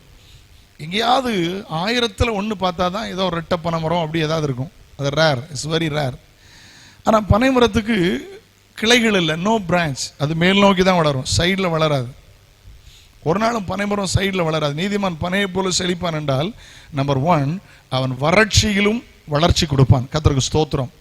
வறட்சி நேரத்திலும் மற்றவங்களுக்கு ஆசீர்வாதமாய் மாறுவான். ஆமென், கர்த்தருக்கு தோத்திரம். 2வது, பனைமரத்தில் சைடு பிரான்ச்சே இல்லை, நோ பிரான்ச்சஸ். அதுக்கு கிளைகளே இல்லை, நேர மேல் நோக்கி வளரும். இன்னைக்கு அநேக செய்திகளும் அநேக காரியங்களும் பாசிட்டிவாக இருக்குது. அதை பார்த்தீங்கன்னா சைடில் தான் ஃபோக்கஸ் பண்ணுறாங்க, உலக காரியத்தை ஃபோக்கஸ் பண்ணுறாங்க. மனிதன் இந்த உலகத்தை விட்டு தாண்டி வரும்போது ஒன்றும் அவனோடு கூட வருவதில்லை. பிரசங்கிக்கிற எனக்கும் அதுதான், கேட்கிற உங்களுக்கும் அதுதான். இந்த உலகத்தில் எல்லா தேவையும் கர்த்தர் தருவார். ஆனால் ஒரு தேவனுடைய பிள்ளை வளர்கிறது மேல் நோக்கி வளர வேண்டும். பூமிக்கு உருளை அல்ல, மேலானவர்களை நேடுங்கள் என்று வேதத்தில் சொல்கிறது. பரலோகத்தை நோக்கி வளர வேண்டும். நம்முடைய சிந்தை, பேச்சு, மூச்சு எல்லாமே பரலோகமாக இருக்கணும். நீதிமான் பனையை போல செழிப்பான் என்றால் பாருங்க, அது அப்படியே மேல் நோக்கி இருக்கும். மேலே போய் பார்த்தீங்கன்னா பச்சையாக இருக்கும். சைடில் அது வளர்றதுக்கு வாய்ப்பு இல்லை. பார்த்தீங்களா, மேல் நோக்கி தான் போகுது. மற்ற மரங்களை பார்த்தீங்கன்னா வெட்டி விடணும். மேல் நோக்கி போகணும்னா அது வேப்ப மரமோ புளிய மரமோ சைடில் கொஞ்சம் வெட்டி விட்டால் தான் மேலே. ஆனாலும் போய் சைடில் தான் அது வளரும், மேல் நோக்கி வளராது. ஆனால் பனை மரத்தினோட விசேஷம், அது மேல் நோக்கி மாத்திரம் தான் வளரும். கர்த்தருக்கு தோத்திரம். பரலோகத்தை நோக்கி வளர்கிற நல்ல அனுபவம் நமக்கு தேவை. ஹல்லேலூயா, பிரைஸ் தி லார்ட். 3வது, பிராக்டிக்கலாக பேசுகிறேன். நீதிமான் பனையை போல செழிப்பான்னா என்ன? தோத்திரம். பனை மரத்தில் பாருங்க, ஆணிவேர் கிடையாது. ஆனால் ரொம்ப ஸ்ட்ராங்காக இருக்கும். எந்த புயலுக்கும் விழாது, எந்த காற்றுக்கும் விழாது, அவ்வளோ ஈஸியாக சரிஞ்சிடாது. அப்படியே ரொம்ப சரிஞ்சு விழாது, அப்படி ஒடிஞ்சு ஒன்றும் விழாது. பெரிய காற்று அடித்தா, மேற்காற்று அடித்தா, பனைக்குடியிலும் மேற்கு பகுதியில் நிறைய பனை மரங்கள் உண்டு. அப்படி காற்று அடித்தா பனை சரிஞ்சு விழுந்தமா நான் கேள்விப்பட்டதில்லை. நான் அப்படி கேள்விப்பட்டதில்லை. ஆனால் ஆணி வேர் ரொம்ப இல்லை, ஆனால் ரொம்ப ஸ்ட்ராங்கத்தில் இருக்கும். கர்த்தருக்கு ஸ்தோத்திரம். ஆணி வேர்னா பார்த்தீங்கன்னா சில மரங்களை விட்டுமா பாருங்க, ஆணி வேர் ரொம்ப டீப்பாக உள்ள போகும், ரூட் ரொம்ப டீப்பாக இருக்கும், உள்ளே போகும். இன்னைக்கு நிறைய பேர் எப்படின்னா உலகத்தில் ரொம்ப ஆழத்தில் போயிட்டாங்க, வெளியே தெரியாது, உலகத்துக்குள்ள ரொம்ப ஆழத்தில் இருப்பாங்க. உலக காரியங்களில் ரொம்ப டீப்பாக உள்ள போயிடுவாங்க, ரொம்ப ஆழத்தில் போயிடுவாங்க. ஆனால் நல்லா புரிஞ்சுடுங்க, பனைமரத்தில் ஆணி வேரில் உலகத்துக்குள் ஆழமாய் வேர் போகாத அனுபவம். பனைமரத்தில் உள்ள ஒரு மேன்மை என்ன தெரியுமா? உலகத்துக்குள் ரொம்ப ஆழமாய் போகாத அனுபவம். வேதத்தில் ஆழமாக இருக்காங்களா இல்லையா? ஜெபத்தில் ஆழமாக இருக்காங்களா இல்லை? வசனத்தில் ஆழமாக இருக்காங்களா இல்லை? ஆனால் உலக காரியத்தில் பாருங்க ரொம்ப டீப்பாக இருப்பாங்க, ரொம்ப ஆழமாக இருப்பாங்க. ஆண்டவர் சொன்னார், உலகத்திலும் உலகத்தில் உள்ளவைகளிலும் அன்பு கூறாதீர்கள், உலக சிநேகிதம் தேவனுக்கு உரதமான பகை அப்படின்னு வாசிக்கிறோம். கர்த்தருக்கு தோத்திரம். 4வது பாருங்க, தோத்திரம். பனைமரம் பார்த்துங்க வெளியில் ரொம்ப கடினமாக இருக்கும், ரொம்ப ஹார்டாக இருக்கும், ரொம்ப ஹார்டாக இருக்கும். இன்னைக்கெல்லாம் பார்த்தீங்கன்னா இன்னைக்கெல்லாம் காங்கிரீட், பீம், பில்லர் அப்படி போயிடுச்சு. ஆனால் ஒரு 40 வருஷம் 30 வருஷம் 40 வருஷம் திரும்பி பார்த்தீங்கன்னா நம்ம ஊரில் இருக்கிற செங்கமால் ஓட்டு தொழிற்சாலையெல்லாம் பார்த்தீங்கன்னா பெரிய பெரிய ஷெட்டு போட்டிருப்பாங்க, பனைமரத்தில் தான் போட்டிருப்பாங்க. மேலே ஓடோ ஹாஸ்பிட்டல் சீட்டோ போட்டிருப்பாங்க, பனைமரத்தில் தான் போட்டிருப்பாங்க. இதே கேம்பஸில் என்னுடைய தகப்பனார் காலத்தில் நான் சிறுவனாக இருந்தபோது ஓட்டு கட்டடம் தான் இருந்துச்சு, நிறைய ஓட்டு கட்டடம் இருந்துச்சு. காவலுக்கு நிறைய ஓட்டு கட்டுவாங்க, யாக்கோபுரமா ஓட்டு கட்டுவாங்க, எல்லாமே பனைமரம் தான். வெளிப்பகுதி ரொம்ப கடினமாக இருக்கும். ஒரு ஆணி, நல்ல விளைஞ்ச பனையில் ஒரு ஆணி கூட இறக்க முடியாது. கர்த்தருக்கு தோத்திரம். எந்த பூச்சியும் துளை ஈஸியாக போட முடியாது. கர்த்தருக்கு சோத்திரம். உலகம் உள்ள வர முடியாது, பாவம் உள்ள வர முடியாது, இச்சை உள்ள வர முடியாது, தரித்திரம் உள்ள வர முடியாது, சாபம் உள்ள வர முடியாது, பிசாசு உள்ள வர முடியாது. ஸ்ட்ராங்காக இருக்கும். It's very strong. நீதிமான் பனையை போல செழிப்பான் என்றால் உலக காரியமோ உலக சிற்றின்பங்களோ உள்ள வர முடியாதபடி உறுதியான ஒரு வாழ்க்கை. ஹல்லேலூயா. ஆண்டவர் தோத்திரம். வெளியே பார்த்தா கருப்பாக தான் இருக்கும், ஆனால் கருப்புன்னு அது ரொம்ப நெருப்பு. ஆமென். கிட்ட போனால் தான் தெரியும். ஒரு பழமொழி சொல்லுவாங்கல்ல, யானை இருந்தாலும் 1000 பொன், செத்தாலும் 1000 பொன். பனை இருந்தாலும் 1000 பொன், கீழே விழுந்தாலும் 1000 பொன்.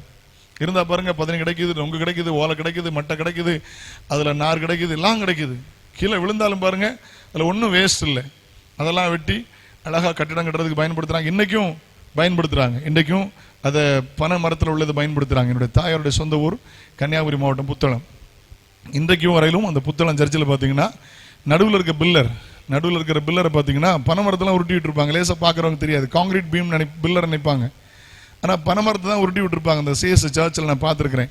அவ்வளோ ஸ்ட்ராங்காக இருக்கும். கர்த்தருக்கு ஸ்தோத்திரம். கடினமான ஒன்று, உலக காரியங்கள் வர முடியாதபடி.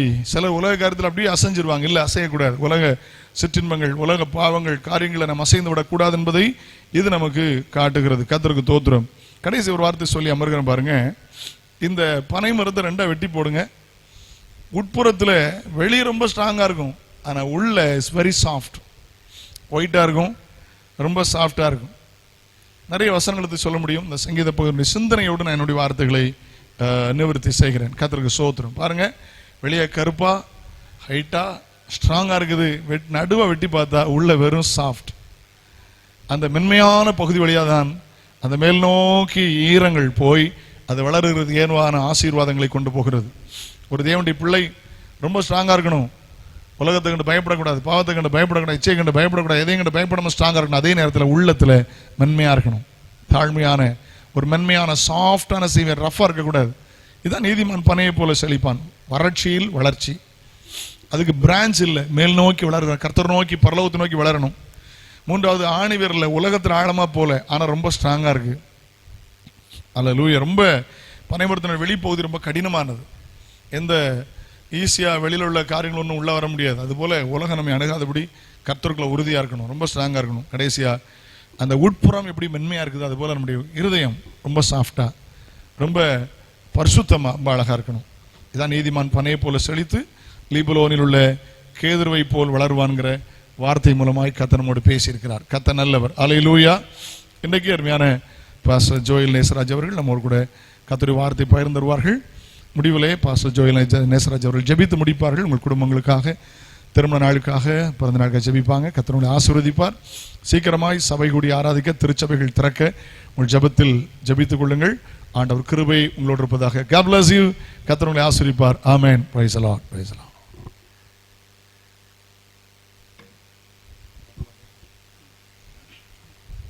Praise the Lord. Hallelujah. ஆண்டவராக இயேசு கிறிஸ்துவின் நாமத்தில் உங்களை வாழ்த்துகிறேன், வரவேற்கிறேன். இந்த நாளில் ஆண்டவரை உயர்த்துவதற்கு ஆண்டவர் நமக்கு ஒரு நாளை தந்திருக்கிறார், ஒரு நேரத்தை கத்த தந்திருக்கிறார். நாட்கள் வேகமாய் பறந்து கொண்டிருக்கிறது.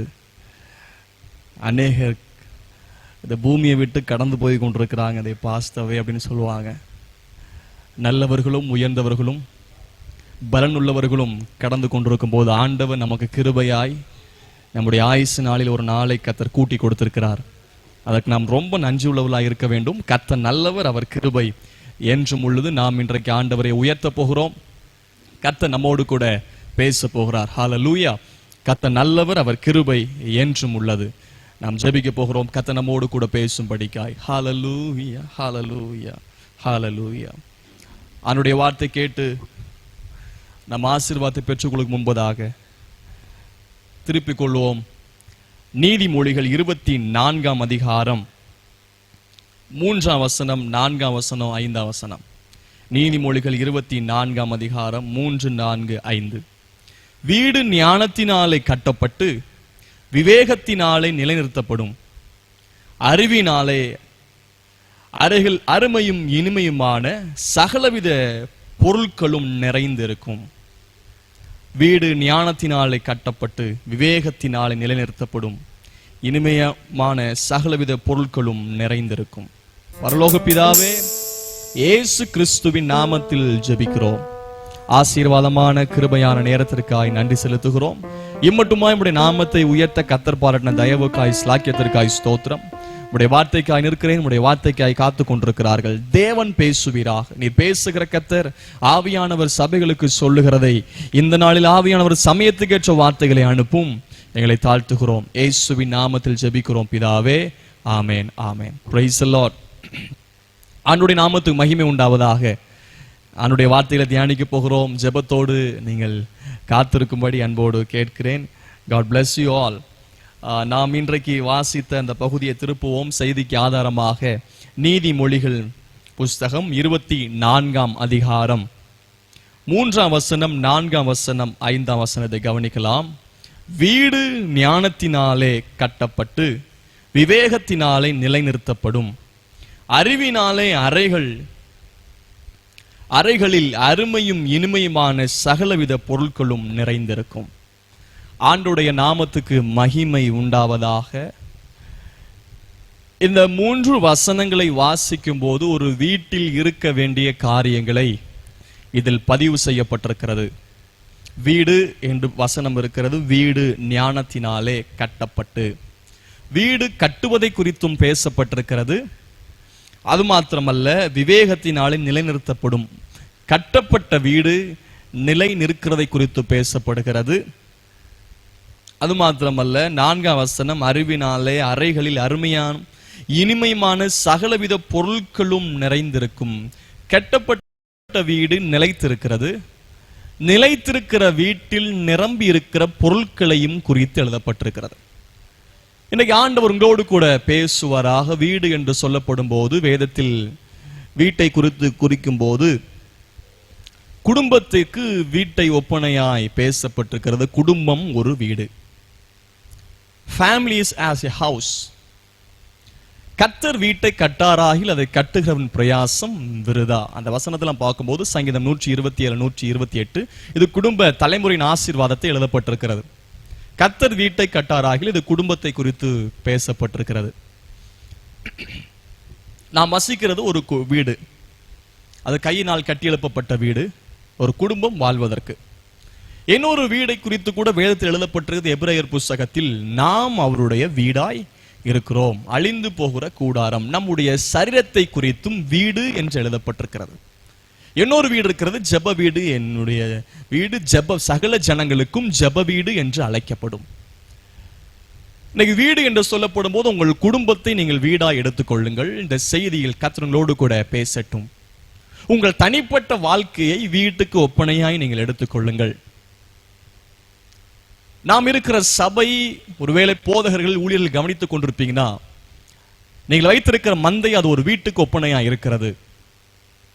குடும்பம், திருமணமாகி குடும்ப வாழ்க்கையில் இருக்கிறவங்க குடும்பம் வீட்டுக்கு ஒப்பனையாய் பேசப்பட்டிருக்கிறது.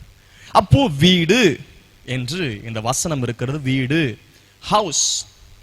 through wisdom a house is built. வீட்டை எப்படி கட்டுறாங்க? மண்ணை வச்சு, செங்கலை வச்சு, ஜல்லி, சிமெண்ட், கம்பிகள் எல்லாம் பயங்கரமா பயன்படுத்தி இன்னைக்கு வீடு கட்டுவதற்கு பொதுவாக இது எழுத்தின்படியான வீட்டை கட்டுவதை காண்பிக்கிறது. ஆனால் இங்கே வசனம் சொல்லுகிறது வீடு ஞானத்தினால் கட்டப்பட்டு. நம்முடைய சரீரத்தை வீட்டுக்கு ஒப்பனையா எடுத்தால் நம்முடைய வாழ்க்கையை எப்படி கட்டி எழுப்பப்பட வேண்டுமாம்? ஞானத்தினால். குடும்பத்தையும் இல்லை சபையையும் நம் வீட்டுக்கு ஒப்பனையா எடுத்தோமானால் சபையையும் குடும்பத்தையும் எப்படி கட்டி எழுப்பப்பட வேண்டும் என்றால் ஞானத்தினால் கட்டி எழுப்பப்பட வேண்டும். அவரே நமக்கு ஞானமா இருக்கிறார். இயேசு கிறிஸ்து ஞானத்தினால் நிறைந்தவனுக்கு பாடும்போது கூட பாடணும். ஆவியானவர் யார் தெரியுமா? ஞானத்தையும் தெளிவையும் கொடுக்கிற ஆவியானவர், ஞானத்தை தரும் ஆவியானவர், அறிவை உணர்த்தும் ஆவியானவர், ஞானம். இரண்டாவது, by understanding it is established. வீடு நிலைநிறுத்தப்பட வேண்டும், அதற்கு விவேகம் தேவை. அதுல என்ன போட்டிருக்குது பாருங்க. இந்த 3 காரியத்தை தான் இன்றைக்கு தியானிக்க போகிறோம். விவேகத்தினாலே நிலைநிறுத்தப்படும். அநேக கட்டப்பட்ட வீடுகள் நிலைநிற்க முடியாமல் இருக்கிறது. வாரண்டி கேரண்டி கொடுப்பாங்க. கம்பிகள், டிஎம்டி கம்பிகள், ISI முத்திரை இருக்கிறது, இத்தனை ஆண்டுகள் உறுதியானது, தரமானதுன்னு சொல்லுவாங்க.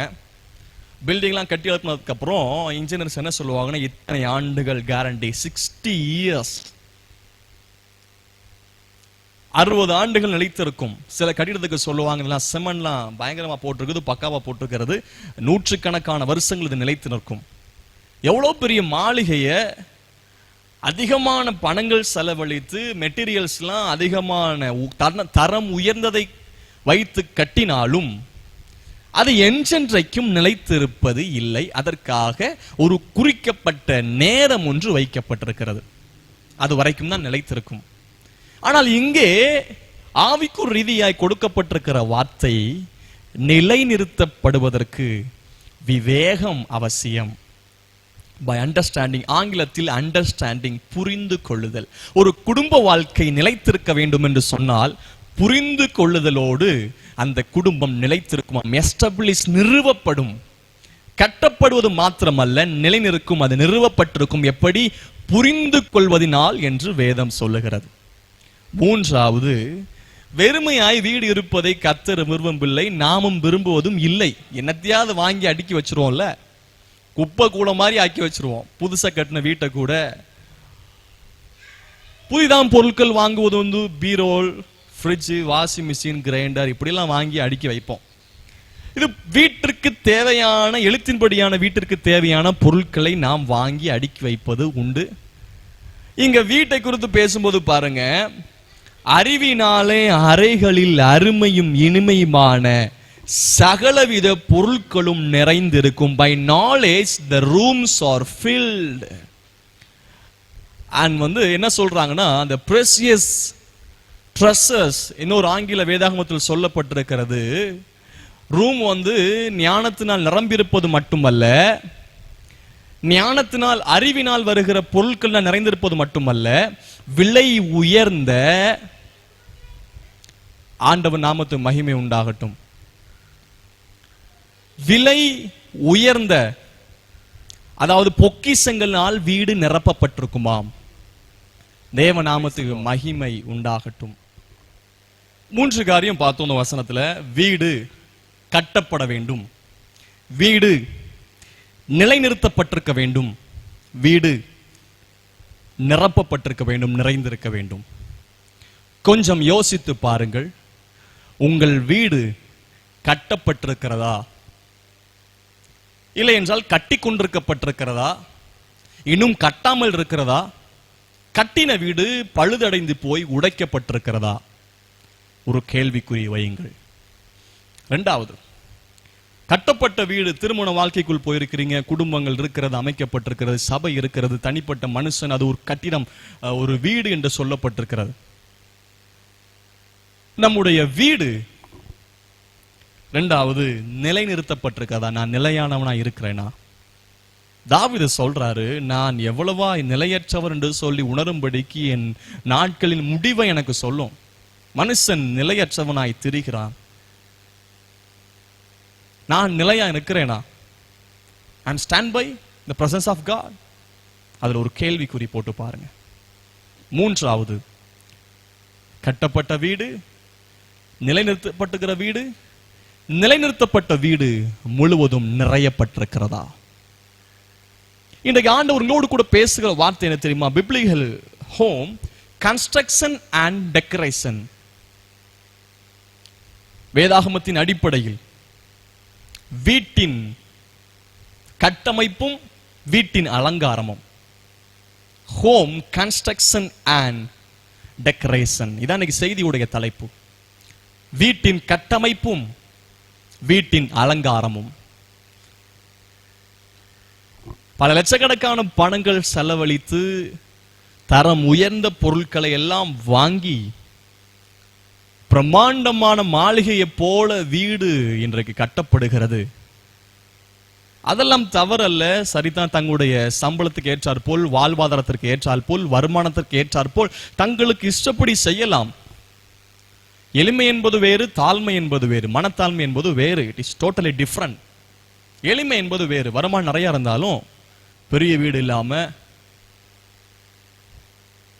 அதிக அளவு ஆடம்பரமான செலவு இல்லாம சிம்பிளா வாழ்வாங்க. தான் எளிமை, சிம்பிள் லைஃப். ஒருத்தர் பயங்கரமான கார்ல போறாரு, அது அவருடைய சம்பளத்துக்கு ஏற்றார் போல், அவருடைய வருமானத்துக்கு ஏற்றார் போல், அவர் தகுதிக்கு ஏற்றார் போல் போகிறார். அதை குறித்து நான் இன்றைக்கு பேசவில்லை. இன்றைக்கு நம்முடைய வீடு, குடும்ப நபர்கள் கேட்டுக்கொண்டிருப்பீங்கன்னா உங்களுடைய வீடு கட்டப்பட வேண்டும். தனிப்பட்ட நபர்கள் கேட்டுக்கொண்டிருப்பீங்கன்னா உங்களுடைய தனிப்பட்ட வாழ்க்கை என்கிற வீடு கட்டப்பட வேண்டும். தேவனோடு கூட பேசட்டும். இப்போ 3 காரியம். ஞானம் எதற்கு? கட்டுவதற்கு. இரண்டாவது, விவேகம் எதற்கு? நிலைநிறுத்தப்படுவதற்கு. மூன்றாவது, அறிவு எதற்கு? வீடு எல்லாம் நிறையப்பட்டிருப்பதற்கு. ஆண்டுடைய நாமத்துக்கு மகிமை உண்டாவதாக. வீடு, தாவீது சொல்றாங்க, 2 சாமுவேல் 7ஆம் அதிகாரம் 29ஆம் வசனத்துல சொல்றார், இப்பொழுதும் உடைய அடியானுடைய வீடு என்றென்றைக்கும் உமக்கு முன்பதாக இருக்கும்படிக்கு தேவனாக கர்த்தர் சொன்னபடி இதை ஆசீர்வதித்தருளும். என்னுடைய வீடு எப்பொழுதும் உமக்கு முன்பாக இருக்கும்படிக்கு. இது தாவீது தன்னுடைய வீட்டை குறித்து, அதாவது குடும்பத்தை குறித்து ஜெபிக்கிற ஜெபம். இதே ஜெபத்தை ஆண்டவர் கேட்டார். நாளாகமம் புத்தகத்தில் பார்க்க முடியும். இப்பொழுதும் உமது அடியானுடைய வீடு என்றென்றைக்கும் உமக்கு முன்பதாக இருக்கும்படிக்கு தேவரீர் அதை ஆசீர்வதித்து அருளுநீர் அப்படின்னு சொல்லுவார். ஜெபம் பண்ணும்போது சொல்றாங்க, ஆண்டவரை ஆசீர்வதித்து அருளுநீர். முன்பதாக ஜெபிக்கும் போது ஆசீர்வதித்தருளும் என்று ஜெபம் பண்றார். Always we needs God's blessing in our home. நம்முடைய வீட்டில் எப்பொழுதும் கர்த்தரின் ஆசீர்வாதம் நிறையப்பட்டிருப்பதை நாம் விரும்புகிறோம். கர்த்தரின் ஆசீர்வாதம் ஐஸ்வரியத்தை தரும், அதனோடு அவர் வேதனையை கூட்டார். கர்த்தரின் ஆசீர்வாதம் நம் வீட்டில் இருப்பதை நாம் விரும்புகிறோம். அதான் கேட்கிறாரு, ஆண்டவரே எப்பொழுதும் என் வீடு உமக்கு முன்பதாக இருக்க வேண்டும். Always my house must be stand before your Lord. நல்ல ஒரு ஜெபம் பாருங்க. அதுக்கு முந்தின அதிகாரம் 5ஆம் அதிகாரத்துல தான் பார்க்க முடியும். 2 சாமுவேல் 5ஆம் அதிகாரத்துல சியோன் கோட்டையை பிடிக்கிறார். அங்கே அவருக்கு வீடு கட்டப்படும். அங்க இங்கே அலைஞ்சு கொண்டிருந்தவர் ராஜா உயர்த்தப்படுகிறார். சியோன் கோட்டை முதல் முறையா பிடிக்கிறார். பிடிச்ச உடனே அங்கே அவருக்கு வீடு கட்டப்படுகிறது. தேவநாமத்துக்கு மகிமை உண்டாவதாக. ஆண்டவர் நல்லவர். வீடு,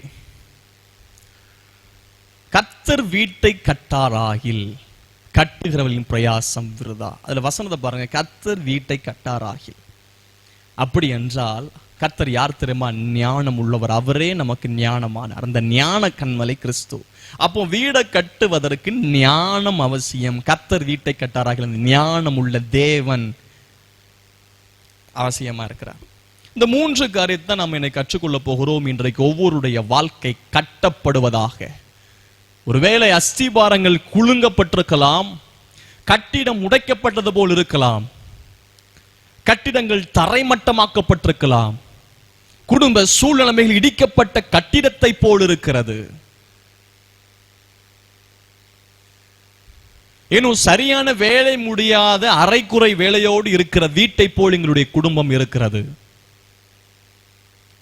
வீட்டு வேலைகள் முடியாமல் பாதியில் நிறுத்தப்பட்டது போல் எங்கள் வீடுகள் இருக்கிறது, குடும்பம் இருக்கிறது என்கிற ஒரு ஏக்கத்தோடு இந்த செய்தியை கேட்டுக் கொண்டிருக்கலாம். கர்த்தருடைய வசனம் சொல்லுகிறாம், கர்த்தர் குடும்பத்தை கட்டுகிறவர் தான், ஆனால் வீடு ஞானத்தினால் கட்டப்படும். ஏன் என்னுடைய குடும்பம் இன்னும் சரியாய் கட்டி முடிக்கப்படவில்லை என்றால், இன்னும் நாம் ஞானத்தினால் வீட்டை கட்டவில்லை. ஏன் என்னும் குடும்பம் நிலைநிறுத்தப்படவில்லை என்றால், விவேகத்தினால் நான் என் குடும்பத்தை நிலைநிறுத்தவில்லை. ஏன் என்னுடைய குடும்ப வாழ்க்கை இன்னும் தேவனுடைய அனுக்கிரகத்தினால், ஆசீர்வாதத்தினால், பொருட்களினால் நிறையப்படவில்லை என்றால், தேவனால் கொடுக்கப்படுகிற அறிவை வைத்து நாம் இன்னும் பயன்படுத்தவில்லை. 3 காரியம் மிக முக்கியம்: அறிவு, ஞானம், விவேகம். உங்கள் வீடு கட்டமைப்பு இன்ஜினியர் பிளான் படி கட்டமைச்சது போல தேவன் சித்தத்தின்படி கட்டப்பட்டதாய் மாறும். கட்டப்பட்ட வீடு மாத்திரமல்ல, எப்பொழுதும் அலங்காரமான வீடாய் மாறுவதாக. ஆண்டவர் நாமத்துக்கு மகிமை உண்டாகட்டும். வீடு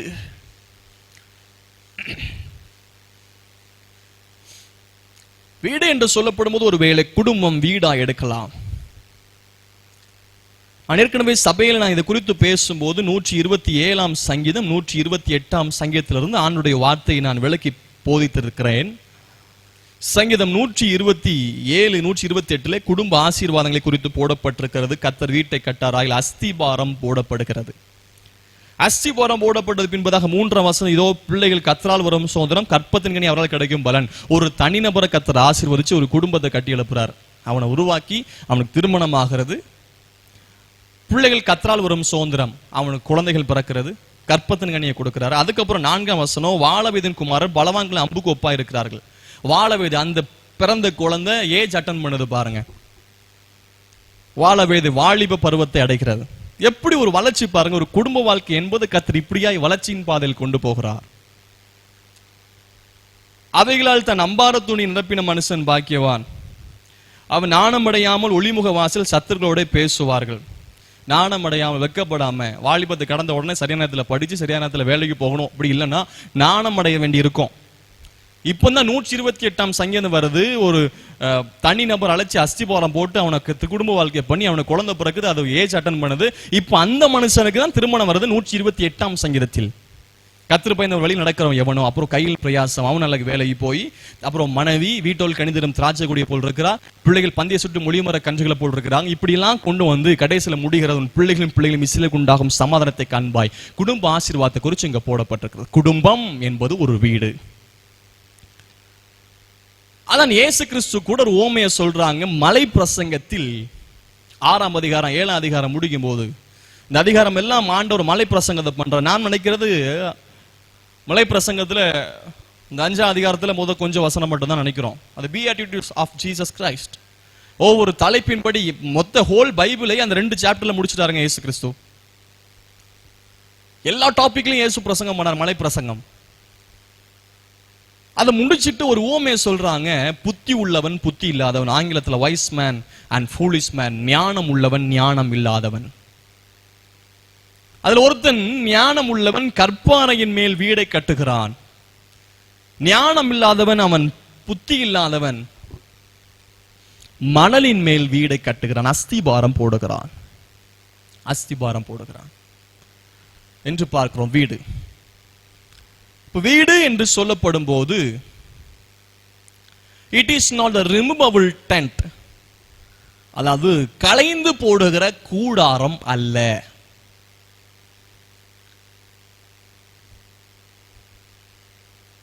பொதுவாக ஏதாவது விழாக்கள் திருவிழாக்கள் நடக்கும் போது என்ன பண்ணுவாங்க அப்படின்னா, வீட்டுக்கு முன்னாடி பந்தல் போடுவாங்க, சாமினா போடுவாங்க. அது என்ன பெர்மனண்டா இருக்குமா? டெம்பரவரி. நிகழ்ச்சி முடிஞ்ச உடனே கலற்றிட்டு போயிடுவாங்க. கலற்றப்படுகிற, கலைந்து விடப்படுகிற கூடாரம். குடும்ப வாழ்க்கை என்று சொல்லப்படும் போது அது it is not a removable tent, அது கலைந்து போடுகிறது அல்ல. இரண்டாவது, it is not the rented house, வாடகை வீடும் அல்ல. தேவனா அந்த வீடு போயிறது, மாறுகிறது, இங்க மாறுகிறது. கர்த்தர் கொடுத்த குடும்பம் அங்கதாங்க இருக்கணும். நான் எழுத்தின்படி கட்டப்பட்ட வீட்டை குறித்து நான் இப்போ பேசல, நம்முடைய சரீரத்தை குறித்து நான் பேசல, குடும்பத்தை குறித்து நான் இதை பேசுகிறேன். It is not the rented house.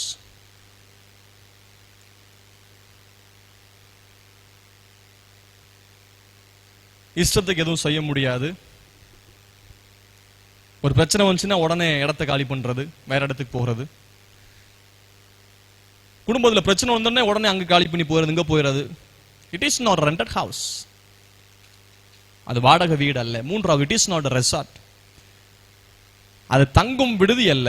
ஹோட்டல்ஸ்லாம் இருக்கும், அங்க பாருங்க ஹோட்டல் போயாச்சுன்னா ஒரு போர்டு தொங்க போட்டு போனா போதும், ரூமை கிளீன் பண்ணுங்க அப்படின்னா அவங்க போயிட்டு வரதுக்குள்ள கிளீன் பண்ணிடுவாங்க. அங்க நம்ம சமைக்கணும்னு அவசியம் இல்லை, வந்து தூங்கினா போது இஷ்டத்துக்கு அங்கே சுத்தி வந்தா போதும். குடும்பம் அப்படித்தாங்க இருக்குது. எந்த ஒரு பராமரிப்பும் பண்படுத்தும் காக்கவும் வச்சார் ஆண்டவர் தோட்டத்துல. நான் அந்த வேலையை குடும்பத்துக்கு செய்ய முடியல, தோட்டத்துக்கு செஞ்சாலும். இன்னைக்கு இந்த வார்த்தையை கர்த்தர் பேச பாரப்படுத்திக் கொண்டிருக்கிறார். உங்களுக்கு பல ஏக்கர் இடம் இருக்கலாங்க, வயல் இருக்கலாம், நிலம் இருக்கலாம், நீங்க பிசினஸ் இருக்கலாம், வேலைகள் இருக்கலாம், அதெல்லாம் காக்குறீங்க, பண்படுத்துறீங்க, பயன்படுத்துறீங்க. ஆனா இன்னைக்கு குடும்பம் என்கிற தோட்டத்தை பண்படுத்த முடியாமலும், காக்க முடியாமலும், பயன்படுத்த முடியாமலும் இன்னைக்கு கட்டப்பட முடியாத நிலைமையில் இன்னைக்கு சிக்கப்பட்டிருக்கிறது. கொஞ்சம் யோசித்து பாருங்கள். It is not resort. We are the owner of this house. நம்ம ஒவ்வொருவரும் தாங்க ஓனர், யாரையும் உள்ள விட மாட்டோம். நம்ம ஏதோ ஓவர்சியர், வீட்டு கண்காணி நம்ம தான், பாதுகாவலர் நம்ம தான். வெளியே யாரா வந்து நாங்க வந்து தூங்குறேன்னா யாரையும் நம்ம இடம் கொடுக்க மாட்டோம்ல. Responsible for the everyday operation of house. பராமரிப்பு, ஒவ்வொரு நாளும் வேலைகள், காரியங்களை பராமரிப்பு செய்கிறவர்கள். You are doing operation. You are the only one occupied. நீங்கள் ஒருவர் மட்டும்தான் அந்த வீட்டில், குடும்பத்தில் தங்கி இருக்கக்கூடியவர்கள். எனக்கு நிலைமை என்ன தெரியுமா ஆச்சு? ஆதாம் ஏவாளுக்குள் இன்னைக்கு பிசாசு உள்ள வந்தான் பாம்பு போல. இதே போலத்தான் தன்னுடைய வீடு என்பது ஒரு ஐக்கியம், தனிப்பட்ட காரியம், நான் மட்டும்தான் இருக்கணும் என்கிறதை இன்னைக்கு தவிர்த்து போய் இன்னைக்கு உலக நபர்களும் தேவையில்லாத நபர்களும் பிசாசும் இன்னைக்கு உள்ள இடம் கொடுத்து இன்னைக்கு வீடு கட்டப்பட முடியாத நிலைமையில் சிக்கப்பட்டிருக்கிறது. தேவன் உங்களோடு கூட பேசுவாராக. 3 காரியத்தை நாம் தியானிக்கலாம். வீடு கட்டப்பட வேண்டும், வீடு நிலைநிறுத்தப்பட வேண்டும், வீடு நிரப்பப்பட வேண்டும். நான் இந்த செய்தியை கொடுக்கும் போதே ஒரு காரியத்துக்காக ஜெபிக்க நான் பாடப்படுகிறேன். தேவ சமூகத்தில் கண்களை மூடி ஜெபம் பண்ணுங்க. ஆண்டவரே, என்னுடைய வீடு கட்டப்படுவதாக, என்னுடைய வீடு கட்டப்படுவதாக. கர்த்தர் வீட்டை கட்டாராகில் கட்டுகிறவன் பிரயாசம் விருதா. என் குடும்ப வாழ்க்கையை கட்டுங்க ஆண்டவரே சொல்லுங்க. ஆண்டவரே, எங்க குடும்ப வாழ்க்கையை நிலைநிறுத்தும் ஆண்டவரே. நிலையற்றவர்கள் போல் நாங்கள் வாழ்ந்து கொண்டிருக்கிறோம். தடுமாற்றம் எங்கள் குடும்பத்தில் ஏற்பட்டிருக்கிறது.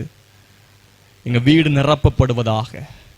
அன்பு தகப்பனே, இயேசுவின் நாமத்தில் ஜெபிக்கிறேன். வீடு கட்டப்படுவதாக, வீடு நிலைநிறுத்தப்படுவதாக, வீடு நிரப்பப்படுவதாக. இந்த செய்தியை கேட்கிற ஒவ்வொருவருக்குள்ளும் இன்றைக்கு தேவ ஆவியானவர் வார்த்தையை அனுப்பி வீடு கர்த்தருடைய பார்வையில் அலங்காரமா எப்பொழுது உமக்கு முன்பதாக இருக்கப்படுகிறதக்க அளவிற்கு அந்த வீடு கட்டப்படுவதாக, நிலைநிறுத்தப்படுவதாக, நிரப்பப்படுவதாக. இயேசுவின் நாமத்தில் ஜெபிக்கிறேன் பிதாவே, ஆமென், ஆமென். ஆண்டவருடைய நாமத்துக்கு மகிமை. ஆம் பிரியமானவர்களே, நீங்கள் சோர்ந்து போக வேண்டிய அவசியம் இல்லை. பயங்கரமா அவசரப்பட்டு குழம்பி போய் என்ன செய்யணும் என்கிற காரியம் தெரியாதனால தான் வீடை கட்ட முடியாத நிலைமையில் இருந்தோம். கொஞ்சம் யோசித்து பார்ப்போம். முதலாவது காரியம், வீடு ஞானத்தினாலே கட்டப்பட்ட. வீடை எதை வைத்து கட்ட வேண்டுமாம்? ஞானம். What do you mean by wisdom? In English, இது ஆங்கிலத்தில் wisdom அப்படி சொல்லுவாங்க. கர்த்தருக்கு பயப்படுதலே ஞானத்தின் ஆரம்பம். நீதிமொழிகள் அதிகமாய் ஞானத்தை குறித்து எழுதப்பட்டிருக்கிறது. தேவன் ஞானத்தை கொடுக்கிற கர்த்தர். ஆவியானவரை குறித்து நாம் பார்க்கும்போது ஏசாயாவுல பார்க்கிறோம், ஞானத்தை அருளும் ஆவியானவர். ஆவியின் வரங்களை குறித்து பார்க்கும்போது கூட ஞானத்தை போதிக்கும் வரம். அப்ப ஞானம் என்று சொல்லப்படும் போது அதை கொஞ்சம் யோசிச்சு பார்க்கணும். அறிவு என்கிறது வேறு, ஞானம் என்கிறது வேறு. தேவைத்தான். பொருட்கள் செங்கலை வச்சு கட்டணும், அது அறிவு தான். இத்தனை அடி ஆழம் குழி தோண்டணும் அஸ்திபாரத்துக்கு, அது அறிவு. இத்தனை அடியில சன்செட் போடணும், கன்சல்டிங் போடணும், இதெல்லாம் அறிவு. ஆனால் எப்படி போட வேண்டும் என்பது தான் விஸ்டம். ஏன் போட வேண்டும் என்பது அதற்கான பதில் வருவதுதான் ஞானம். இத்தனை அடி போடணும், சரிதான். அது எங்க போடணும், எப்படி போடணும், இதற்கு ஞானம் தேவை. ஆண்டுடைய நாமத்துக்கு மகிமை உண்டாகட்டும். wisdom is knowing what to say. ஒருத்தர் சொல்றார், wisdom is knowing what to say. அறிவு என்பது நாம் என்ன சொல்ல வேண்டும் என்பதை அறிவதுதான் அறிவு. ஆனால் wisdom is knowing when to say. knowledge is knowing what to say. அறிவு என்பது என்ன சொல்ல வேண்டும் என்பதை தெரிவதுதான் அறிவு. ஆனால் ஞானம் என்பது எப்போ சொல்ல வேண்டும் என்பதை அறிவதுதான் ஞானம். ஞானத்துடைய அதுக்கு கிரேக்க எபிரேய வார்த்தைகள் இருக்கிறது. வேதாகமத்திலிருந்து சோஃபியா இந்த வார்த்தை இருக்கிறது. அந்த ஞானம் என்கிற வார்த்தையுடைய அர்த்தம் என்ன தெரியுமா? the power of true and right discernment, realizing what is true or right.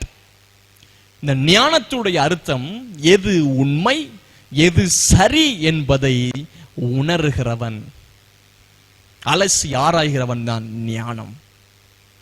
எது சரி எது உண்மை, எல்லாம் சொல்லிட்டாங்க, அப்படி கட்டலாம் இப்படி கட்டலாம், இருக்கட்டுங்க.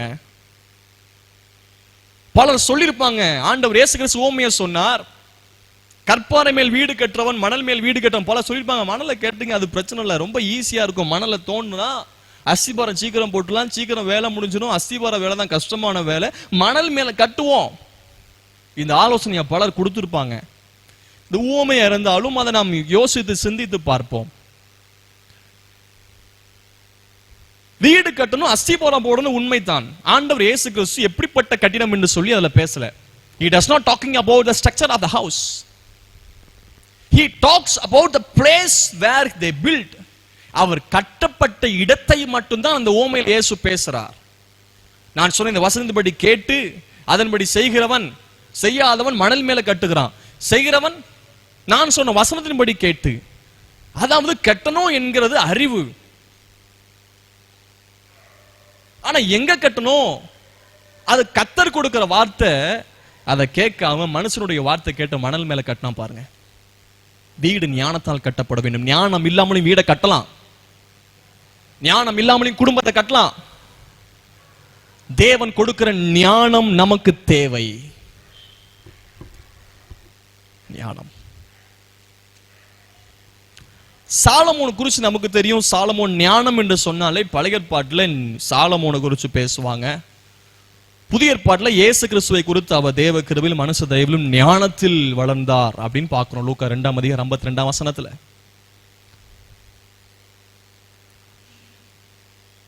பிசாசை குறித்தும் போடப்பட்டு தெரியுமா? எரேமியால பார்க்க முடியும். அவன் ஞானத்தினால் நிறைந்தவன். ஆண்டவர் 3 முக்கியமான தேவதூதர்கள் கூட்டத்தை படைச்சிருந்தார். ஆர்க் ஏஞ்சல்ஸ், பிரதான தூதர்கள். அதுல ஒருத்தன் தான் லூசிபர். ஆண்டவருக்கு எப்பவும் பாட்டு பாடணும், இசை வாசிக்கணும். அவனுக்குள் பெருமையின் சிந்தை ஏற்பட்டது. கீழே தள்ளினார் ஆண்டவர். அவனை குறித்து எழுதப்பட்டிருக்கிறது ஞானத்தால் நிறைந்தவன். அப்ப இந்த உலகத்தில் பிசாசு கொடுக்கிற ஞானமும் ஒன்று இருக்கிறது. ஹிட்லருக்கு அந்த ஞானத்தை கொடுத்தான். செகண்ட் வேர்ல்டு வார்ல பாத்தீங்கன்னா அநேக லட்சக்கணக்கான யூதர்ல கொன்னு குவிச்சான். ஆதாம் ஏவலுக்குள்ள புகுந்து அவனுக்கு தேவையில்லாத ஞானத்தை கொடுத்தான். ஞானத்தால் இந்த பிசாசு பல தடுமாற்றத்தை கொடுக்கிறான் பிசாசு.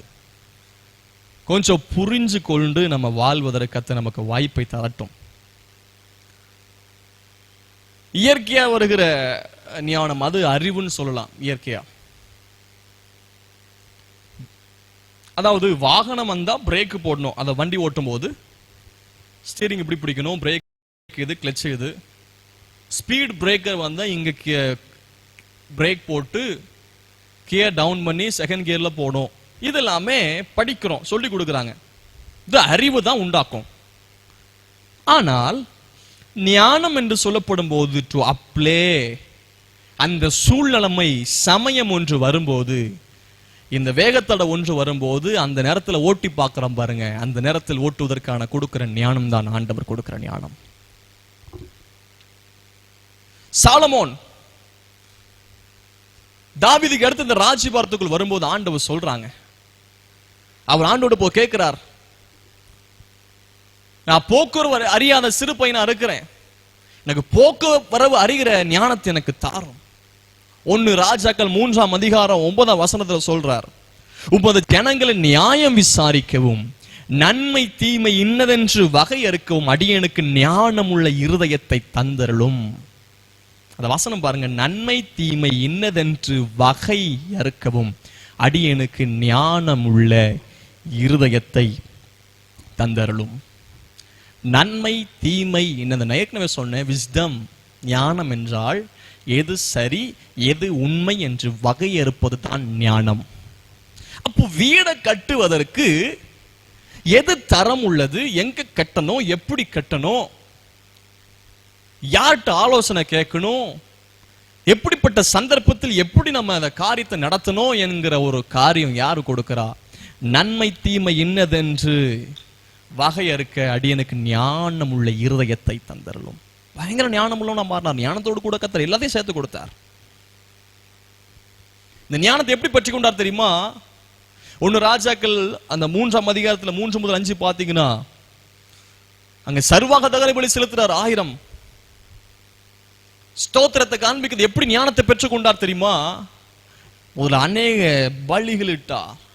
நாம் ஞானத்தை பெற்றுக்கொள்ள வழிகள் இருக்கிறது. ஆண்டவர் அதிகமாய் துதியுங்கள், துதித்தல் அவருக்கு இன்பம் ஏற்றதுமாய் இருக்கிறது. அவரை உயர்த்துங்கள், அவரை மகிமைப்படுத்துங்கள். ஜெபம் பண்ணார், ஆண்டவரே இந்த ஜனங்களை நியாயம் விசாரிக்கணும், நன்மை தீமை இன்னதென்று வகையறுக்கணும். ஆரம்பத்தில் அதான் போச்சு. ஆதாம் ஏவாள் நல்லதென்று கண்டார், நல்லதென்று கண்டார், நல்லதென்று கண்டார். நன்மை தீமை அங்க முடிச்சு, ஞானம் அவுட் ஆச்சு. பிசாசு ஞானத்தை கொடுத்தான். நன்மை தீமை இன்னதென்று வகையறுக்கிற ஞானம். நீதிமொழிகள் 30ஆம் அதிகாரத்தில் சில காரியம் போட்டுக்குது பாருங்க. ஞானம் உள்ளவைகள் 4 உண்டு. பூமியில் 24ஆம் வசனம், 30ஆம் அதிகாரம் 24ஆம் வசனம், பூமியில் சிறியவைகளாயிருந்தும் மகா ஞானம் உள்ளவைகள் 4 உண்டு. பாருங்க, மிருகங்கள் பறவைகளுக்கு கூட அந்த பூச்சிகளுக்கு கூட ஞானத்தை கர்த்தர் வச்சிருக்கிறார். பூமியில் ரொம்ப சிறியவைகளா இருந்தாலும் ஞானம் உள்ளவைகள் 4 உண்டு. அவை அவன அற்பமான ஜந்துவாயிருந்தும் கோடை காலத்தில் தங்கள் ஆகாரத்தை சம்பாதிக்கிற எறும்பும் சத்துவமற்ற ஜந்துவாயிருந்தும் தங்கள் வீட்டை கண்மலையில் தோண்டி வைக்கும் குடிமுசல்களும். பாருங்க, வீட்டை கண்மலையின் மேல் ஞானம். பாருங்க, ஞானம் உள்ள ஒரு ஜந்து, சத்துவமற்ற ஜந்து, குழி முசல்கள், பலனே கிடையாதாம். பலனே இல்லாத எப்படி கண்மலையில தோண்டுது பாருங்க. கண்மலையில் தோண்டுவது எளிதான காரியம் கிடையாது. ஃபாஸ்டிங் எடுக்கணும், அதுக்கு பல மணி நேரம் தேவ சமூகத்தில் காத்திருக்கணும், பல போராட்டங்கள் உண்டு, வேர்வை சொந்தம், அதுக்கு அதிகமான நேரங்கள் எடுக்கும், பயங்கரமான காத்திருத்தல் வேணும். இந்த கண்மலையை தோண்டுவது எளிதான காரியங்கள். இயேசு சொன்னார் ஓமை, அதுல பயங்கரமான ஆழமான அர்த்தங்கள் இருக்கிறது. ஒருவேளை 2 பேரும் வீட்டை கட்டுவதற்கு ஒரே மாதிரி பொருட்கள் பயன்படுத்திருக்கலாம், ஒரே வேலைக்காரங்க இருந்திருக்கலாம், தரமான பொருட்கள் பயன்படுத்திருக்கலாம், பெரிய அளவு இருந்திருக்கலாம் வீடு. அதை குறித்து ஆண்டவர் பேசாம வீடு கட்டின நபரையும் வீடு எங்க கட்டப்படுது எனக்கு பேசுகிறார். ஒரு குழி முசலே கண்மலையின் மேல தோண்டி வீட்டை கட்டுதுன்னா, இன்னைக்கு ஒவ்வொரு மனிதனுக்கும் இன்னைக்கு ஞானம் அவசியம். என்னுடைய வீடு கண்மலையில் கட்டப்பட வேண்டும். அந்த கண்மலை குறித்து வேதம் பேசுகிறது. ஆண்டவர் இயேசு கிறிஸ்து அந்த ஞான கண்மலையா இருக்கிறார். அந்த கண்மலை கிறிஸ்துவே, நமக்காய் அடிக்கப்பட்ட கண்மலை. தாவீது சொல்றார், நீர் என் கண்மலையும் என் கோட்டையும் கண்மலை ஆண்டவர் இயேசு கிறிஸ்து உங்கள் குடும்பத்தை தனிப்பட்ட வாழ்க்கையில் கிறிஸ்துவாகிய கண்மலையின் மேல் கட்டி பாருங்கள். கிறிஸ்துவாகிய கண்மலையின் மேல் கட்டுவதுதான் ஞானம் உள்ளவன். குடும்பத்தை சோசியக்காரன் சொல்வது போல் கட்டினால் நீங்கள் வீட்டை ஞானத்தினால் கட்டவில்லை. பலர் கொடுக்கிற அந்நிய ஆலோசனைப்படி கட்டுகள் என்று சொன்னால் உங்கள் வீட்டை நீங்கள் ஞானத்தினால் கட்டவில்லை. ஞானத்தினால் கட்டப்படாத வீடு நிலைநிறுத்தப்படுவது இல்லை. ஞானத்தினால் கட்டப்படாத வீடு நிரப்பப்படுவது இல்லை. ஞானம் வேணுமா? யாக்கோபு நிருபத்தில் பார்க்க முடியும். ஒருவன் ஞானத்தில் குறைவுள்ளவனாயிருந்தால் எல்லாவற்றையும் சம்பூர்ணமாய் கொடுக்கிறதில் கேட்டு பெற்றுக்கொள்ள கடவோம். ஞானத்தை கேட்ட அவர் தருவார். ஞானத்தை கேட்ட தருவாருங்க. ஹல்லேலூயா. ஞானத்தை அருளும் ஆவியானவர். இந்த வார்த்தை கேட்டுக் கொண்டிருக்கும் போது உங்களுக்கு ஒரு தாகம் உண்டாகட்டும். என் பிள்ளைகள் ஞானத்தினால் கட்டப்படட்டும். என்னுடைய பிசினஸ் ஞானத்தினால் கட்டப்படுவதாக. இந்த ஞானத்தை எனக்கு தாரும். யாக்கோபு 3ஆம் அதிகாரம் 17ஆம் வசனம் சொல்லுகிறது, பரத்திலிருந்து வருகிற ஞானமோ முதலாவது சுத்தம் உள்ளதாகும், பின்பு சமாதானமும் சாந்தமும் இணக்கம் உள்ளதாயும் இரக்கத்தாலும் நற்கனிகளாலும் நிறைந்ததாயும் பட்சபாதம் இல்லாதாயும் மாயமற்றதுமாய் இருக்கிறது. பரத்திலிருந்து வருகிற ஞானம். It is coming from above. பரத்திலிருந்து வருகிற ஞானம். ஹல்லேலூயா. ஒரு நல்ல ஒரு பதவியில் இருந்த ராஜா, ஒரு உண்மை சம்பவம். அந்த நாட்கள் எல்லாம் ராஜாக்கள் காலம் தான் இருந்தது. இப்போ 5 வருடம் அவருக்கு பதவி. 5 வருடம் முடிஞ்ச உடனே வேற ஒருத்தருக்கு அந்த பதவியை கொடுப்பாங்க. அப்ப அந்த 5 வருடம் பதவியில் இருக்கும்போது அந்த பெரிய அரண்மனையில் இருக்கலாம், எல்லாவற்றையும் பயன்படுத்திக் கொள்ளலாம், நாட்டை ஆளலாம். உடைய பதவி முடிய போகிறது. பலர் இலக்காரமா பேச ஆரம்பிச்சாங்க. நீங்க ஒன்னும் சேர்த்து வைக்கல, எதுவும் ஒன்னும் கட்டல, உங்களுடைய ராஜ்யம் முடிய போது இனி நீங்க ஒரு பிச்சைக்காரனை போலத்தான் நீங்க வாழ போறீங்க. உங்களுடைய எதிர்காலம் என்ன அப்படிலாம் பயங்கரமா நின்றுச்சு, கேவலமா பேசினாங்க. ராஜா சிரிச்சு சொன்னாரா,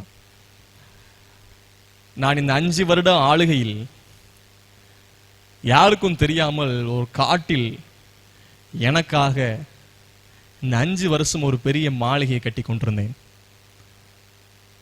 அந்த காலத்தை எப்படி பயன்படுத்துறாரு பாருங்க. என்னுடைய ஆளுகை ராஜ்யம் முடிஞ்சுன்னா நான் திரும்ப இந்த இடத்துக்கு வர முடியாது, எல்லாவற்றையும் அனுபவிக்க முடியாது. ஆனால் இருக்கிற நேரத்தில் அவருக்காக ஒரு ஸ்தலத்தை அங்க கட்டி கொண்டிருந்தார்.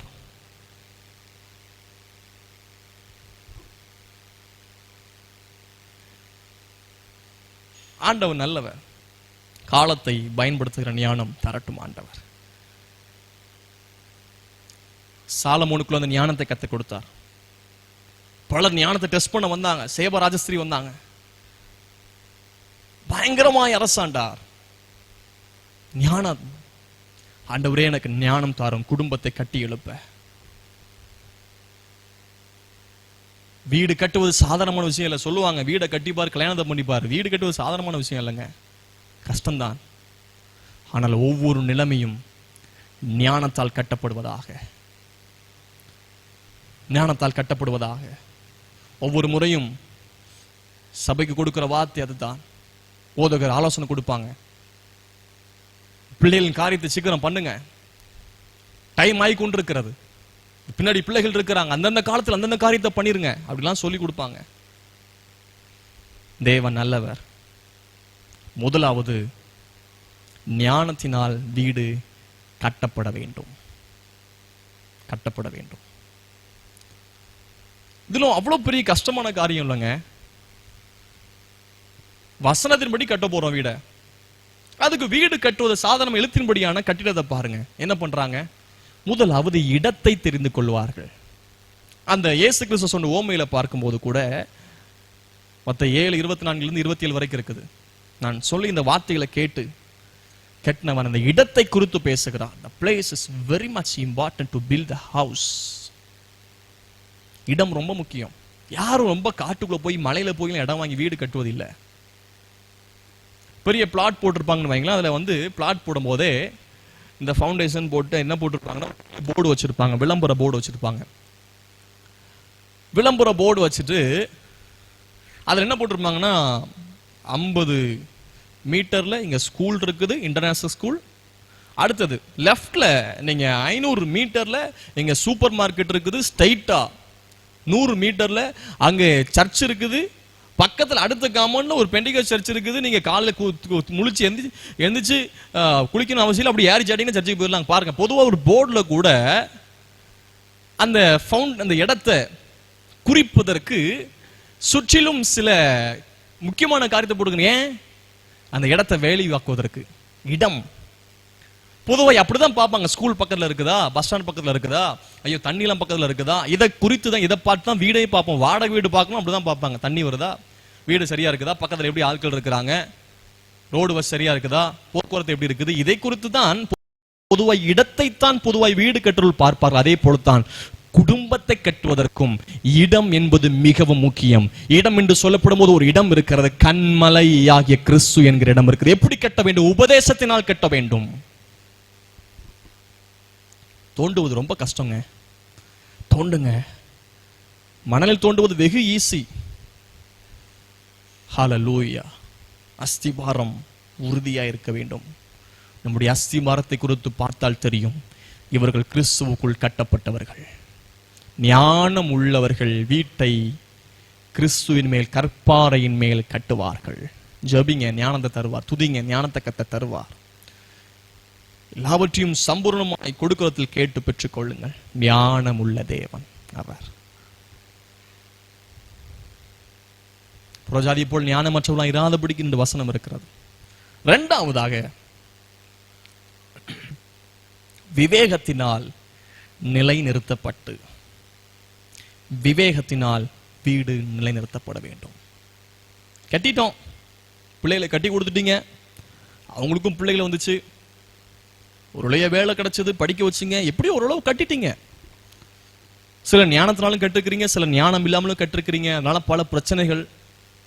கடைசியில் ஆண்டவர் மேல குற்றப்படுத்தி ஆண்டவர் பண்ணிட்டார், பிள்ளைகளின் காரியத்தை அவர் பார்க்கவே இல்லை.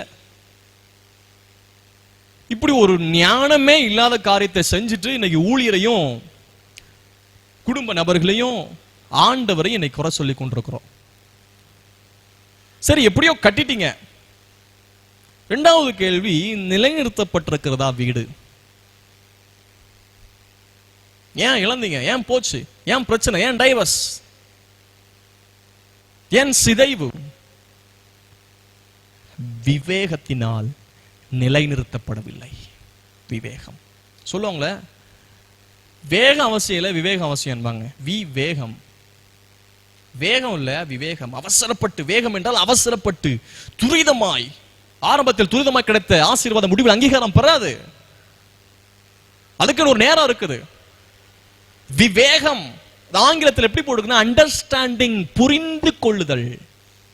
எப்படி நிலைநிற்கும் என்றால், புரிந்து கொள்ளப்படுகிற குடும்பம் நிலைநிற்குமாம், புரிந்து கொள்ளப்படுகிற வீட்டு நிலைநிற்குமாம்.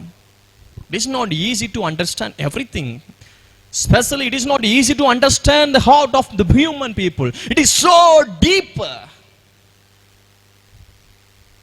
அதாவது மனிதனுடைய இருதயத்தை புரிய முடியாதான். வேதம் கூட சொல்லுது, ரொம்ப ஆழமா இருக்குது. மனிதனுடைய இருதயம் முட்கருத்தும் மிகவும் ஆழமா இருக்கிறது. உலகத்திலேயே ரொம்ப ஆழமான கடல் பிலிப்பைன்ஸ் இருக்குது. அதை கூட கண்டுபிடிச்சு அதனுடைய அளவு. ஆனா அது சொல்றாங்க, we can understand the deeper ocean in the world, but we cannot understand the heart of the people. ஜனங்களுடைய இருதயத்தை கண்டுபிடிக்க முடியாத ஆழத்தை, ஆனால் உலகத்தினுடைய கடலின் ஆழத்தை கூட கண்டுபிடிச்சிடலாம். நைலதி நீளத்தை கண்டுபிடிச்சாங்க, உண்மைதான். ஆனால் புரிந்து கொள்கிற திறன் ஒன்று இருக்கிறது. ஸ்பிரிட் ஆஃப் அண்டர்ஸ்டாண்டிங், உணர்வை அருளும் ஆவியானவர். அதான் விவேகம், உணர்வை அருளும் ஆவியானவர். முதலாவது ஜெபத்தினாலும் துதியினாலும் ஞானத்தை பெற்றுக்கொள்ள முடியும். இந்த ஞானம் வரும்போது வீட்டை கண்மலை மேல் கட்டுகிறோம். இரண்டாவது, விவேகத்தினால் நிலைநிறுத்தப்பட்டு. விவேகம் என்ற வார்த்தையுடைய அர்த்தம் காலம் அறிந்து செயலாற்றுதல் என்ற அர்த்தம். காலம் அறிந்து செயலாற்றுதல், காலம் அறிந்து செயலாற்றுதல். நாட்கள் பொல்லாதவைகளானதால் காலத்தை பிரயோஜனப்படுத்திக் கொள்ளுங்கள். காலம் அறிந்து. Just because you don't understand it does not mean it is not so. அதே அந்த லீமோனிங்கிறவர் சொல்றார், just because you does not understand it does not mean it is nonsense. அதாவது நீங்க புரிந்து கொள்ள முடியாத ஒன்று இல்லை என்று அல்ல, இருக்கிறது. நீங்க புரிந்து கொள்ள முடியாத ஒன்று அது ஒன்றுக்கு உதவாதது அல்ல. நான் அப்படிதான் நினைக்கிறோம். விவேகத்தோடு வாழ்ந்த ஒரு நபர் இருக்கிறார், யோசேப்பு. சிறையாய் விற்கப்படுகிறார், தவறான குற்றச்சாட்டு, சிறைச்சாலை இருக்கிறார். அவரை தன்னுடைய சகோதரர்கள் விற்று போடுறாங்க. ஆதியாகமம் 41 அதிகாரம் 32 வசனம் 33 வசனம். இந்த காரியம் தேவனால் நிச்சயிக்கப்பட்டிருக்கிறது என்பதை தேவன் இதை சீக்கிரத்தில் செய்வார் என்பதையும் குறிக்கும் பொருட்டு இதை இந்த சொப்பனம் பார்வோனுக்கு ரட்டித்தது. அதாவது இந்த காரியம், அதாவது சொப்பனத்தை பார்த்தார் பார்வோன், அதோடைய விளக்கத்தெல்லாம் சொன்னார். 2 முறை சொன்னார். எதுக்கு 2 முறை சொன்னார்னா, இந்த காரியம் தேவனால் நிச்சயிக்கப்பட்டிருக்கிறது, தேவனால் நிச்சயிக்கப்பட்டிருக்கிறது. சில காரியம் தேவனால் நிச்சயிக்கப்பட்டிருக்கிறது தேசத்திலும் குடும்பத்திலும் தனிப்பட்ட வாழ்க்கையிலும். ஆனால் தேவன் இதை சீக்கிரத்தில் செய்வார் என்பதை, சீக்கிரத்தில் செய்ய போறாரு. அது நன்மையா இருக்கலாம், நம்முடைய பார்வையில் தீமையா இருக்கலாம், ஆண்டுடைய பார்வையில் தீமை இல்லை. இது சகலத்தையும் அவர் நேர்த்தியாய் செய்ய வல்லவர், சகலத்தின் நன்மைக்கு எதுவா செய்ய வல்லவர். எதையும் சீக்கிரத்தில் செய்வார் என்பதை குறிக்கும் பொருட்டு இந்த சொப்பனம் 2 முறை வந்தது, ரெட்டிப்பாய். அதுக்கப்புறம் சொல்றார், ஆகையால் விவேகம் ஞானமுள்ள ஒரு மனுஷனை தேடி. விவேகமும் ஞானம் உள்ள. 7 வருஷம் பஞ்சம், 7 வருஷம் செழிப்பு. இந்த 7 வருஷம் செழிப்பு, 7 வருஷம் பஞ்சம், என்ன பண்ணணும்? ஆலோசனைய யார்கிட்ட கேட்கிறாரு? யோசேப்புட்ட கேட்கிறார். விவேகம் ஞானம் உள்ள ஒரு மனுஷன். ஆதியாகமம் 41 அதிகாரம் 38 39. அப்பொழுது பார்வோன் தன் ஊழியக்காரரை நோக்கி, தேவ ஆவியை பெற்ற இந்த மனுஷனை போல வேறு ஒருவன் உண்டோ என்றான். பின்பு பார்வோன் யோசேப்பை நோக்கி, தேவன் இவை எல்லாவற்றையும் உனக்கு வெளிப்படுத்தி இருக்கிறபடியால் உன்னை போல் விவேகமும் ஞானம் உள்ளவன் இல்லை. பார்வோன் சொல்றாரு, தேவாவியை பெற்ற இந்த மனுஷனை போல ஒருத்தனும் இல்ல. தேவன் இவை எல்லாவற்றையும் உனக்கு வெளிப்படுத்தி இருக்கிறபடியால் உன்னை போல விவேகமும் ஞானம் உள்ள மனுஷன் இல்லை. விவேகத்தை எப்படி பெற்றுக்கொள்ள முடியும்? எப்படி புரிந்து கொள்ளுதலை பெற்றுக்கொள்ள முடியும் தெரியுமா? பரிசுத்த ஆவியானவரால் பெற்றுக்கொள்ள முடியும். தேவ ஆவியானவரால் பெற்றுக்கொள்ள முடியும். யோசேப்புக்குள் விசேஷித்தமான ஆவி இருந்தது. He had a special spirit in him. Extraordinary spirit. யோசேப்பு குறித்து பார்க்கிறோம், காலத்தை உணர்ந்தான். He is a man of wisdom. விவேகம் நிறைந்தவன். Wisdom to save. 7 வருஷம் பஞ்சத்தில் மீட்கப்படுவதற்கு 7 வருஷம் சேர்த்து வைக்கிறாரு. ஞானத்தை கர்த்தர் கொடுத்தார், சேர்த்து வைக்க ஞானத்தை கொடுத்தார். எறும்பிட்டதை பார்க்க முடியும். அதாவது காலத்தை அறிந்து செயலாற்றும் திறன் தான், காலத்தை அறிந்து செயலாற்றும் திறன் தான் விவேகமாம். இப்ப காலத்தை பார்க்கிறோம், எறும்பு கோடை காலத்துல எல்லாத்தையும் சேர்த்து வைக்குதுங்க. காலத்தை பயன்படுத்திக் கொள்கிற ஞானத்தை கர்த்தர் எறும்புக்கு கொடுத்தார். Wisdom to secure. 7 வருஷத்துக்காக எல்லாத்தையும் சேர்த்து வச்சது நல்லதுதான். இப்போ ஒரு சின்ன ஒரு பாருங்க, ஒரு டப்பால சீனி கூட போட்டு வைக்க முடியல, ராத்திரி எறும்பு வந்துடுது. செப்பல் கூட வெளியே போட முடியல, எலி வந்து கடிச்சிட்டு போயிருது. எந்த ஒரு காரியத்துமே பாதுகாப்பது கடினமா இருக்குதுங்க. சேர்த்து வைப்போம், கொஞ்சம் வைப்பாங்க, அரிசி மூட்டை வச்சு அது எலி கடிச்சிட்டு போயிருது. 7 வருஷத்துக்கு சேர்த்து வச்சிருக்கிறாருங்க. அப்ப எவ்வளவு பெரிய குடோனா இருக்கும், களஞ்சியமா இருக்கும். ஒரு எலி வரக்கூடாது, பூச்சி வரக்கூடாது, பாச்சா வரக்கூடாது. எங்க அந்த காலத்துலயும் பாச்சா புலி எல்லாம் உண்டு. இப்ப எவ்வளவு பாதுகாக்கணும், அதுக்கான ஞானத்தை கர்த்தர் கொடுத்தாருங்க. ஞானத்தையும் விவேகத்தையும் எப்படி பெற்றுக் கொண்டார்? பரிசுத்த ஆவியானவர் யோசேப்பு மேல இருந்தாரு. விசேஷமான தேவ ஆவி இல்லாமல் நாம் ஒன்றையும் புரிந்து கொள்ள முடியாது, விவேகத்தினால் நிலைநிறுத்தப்பட முடியாது. தேவ ஆவியான நமக்கு தரட்டும், விவேகம் உண்டாகட்டும். அப்புறம் wisdom to sell. அந்த நாட்கள் வரும்போது, பஞ்ச நாட்கள்ல விற்கிறார், விற்பதற்கான ஞானம். Save, secure and sell. சேர்த்து வைக்க, பாதுகாக்க விற்க. நாமளும் என்ன நினைப்போம் தெரியுமா, 7 வருஷத்துக்குள்ள ஒரே நாள் வித்து தீர்த்துருவோம், பணத்துக்கு பணம் ஆசைப்பட்டு. யோசை அப்படிலாம் பண்ணலங்க. இன்டர்நேஷனல் பிசினஸ், அதுக்கும் ஞானம். இந்த நாள் இவ்வளவுதான் விற்கணும், இப்படிதான் விற்கணும், 7 வருஷத்து வரைக்கும் விற்கணும். ஞானத்தை கர்த்தர் கொடுத்திருந்தார். எறும்பு கூட காலத்தை அறிந்து செயலாற்றும்.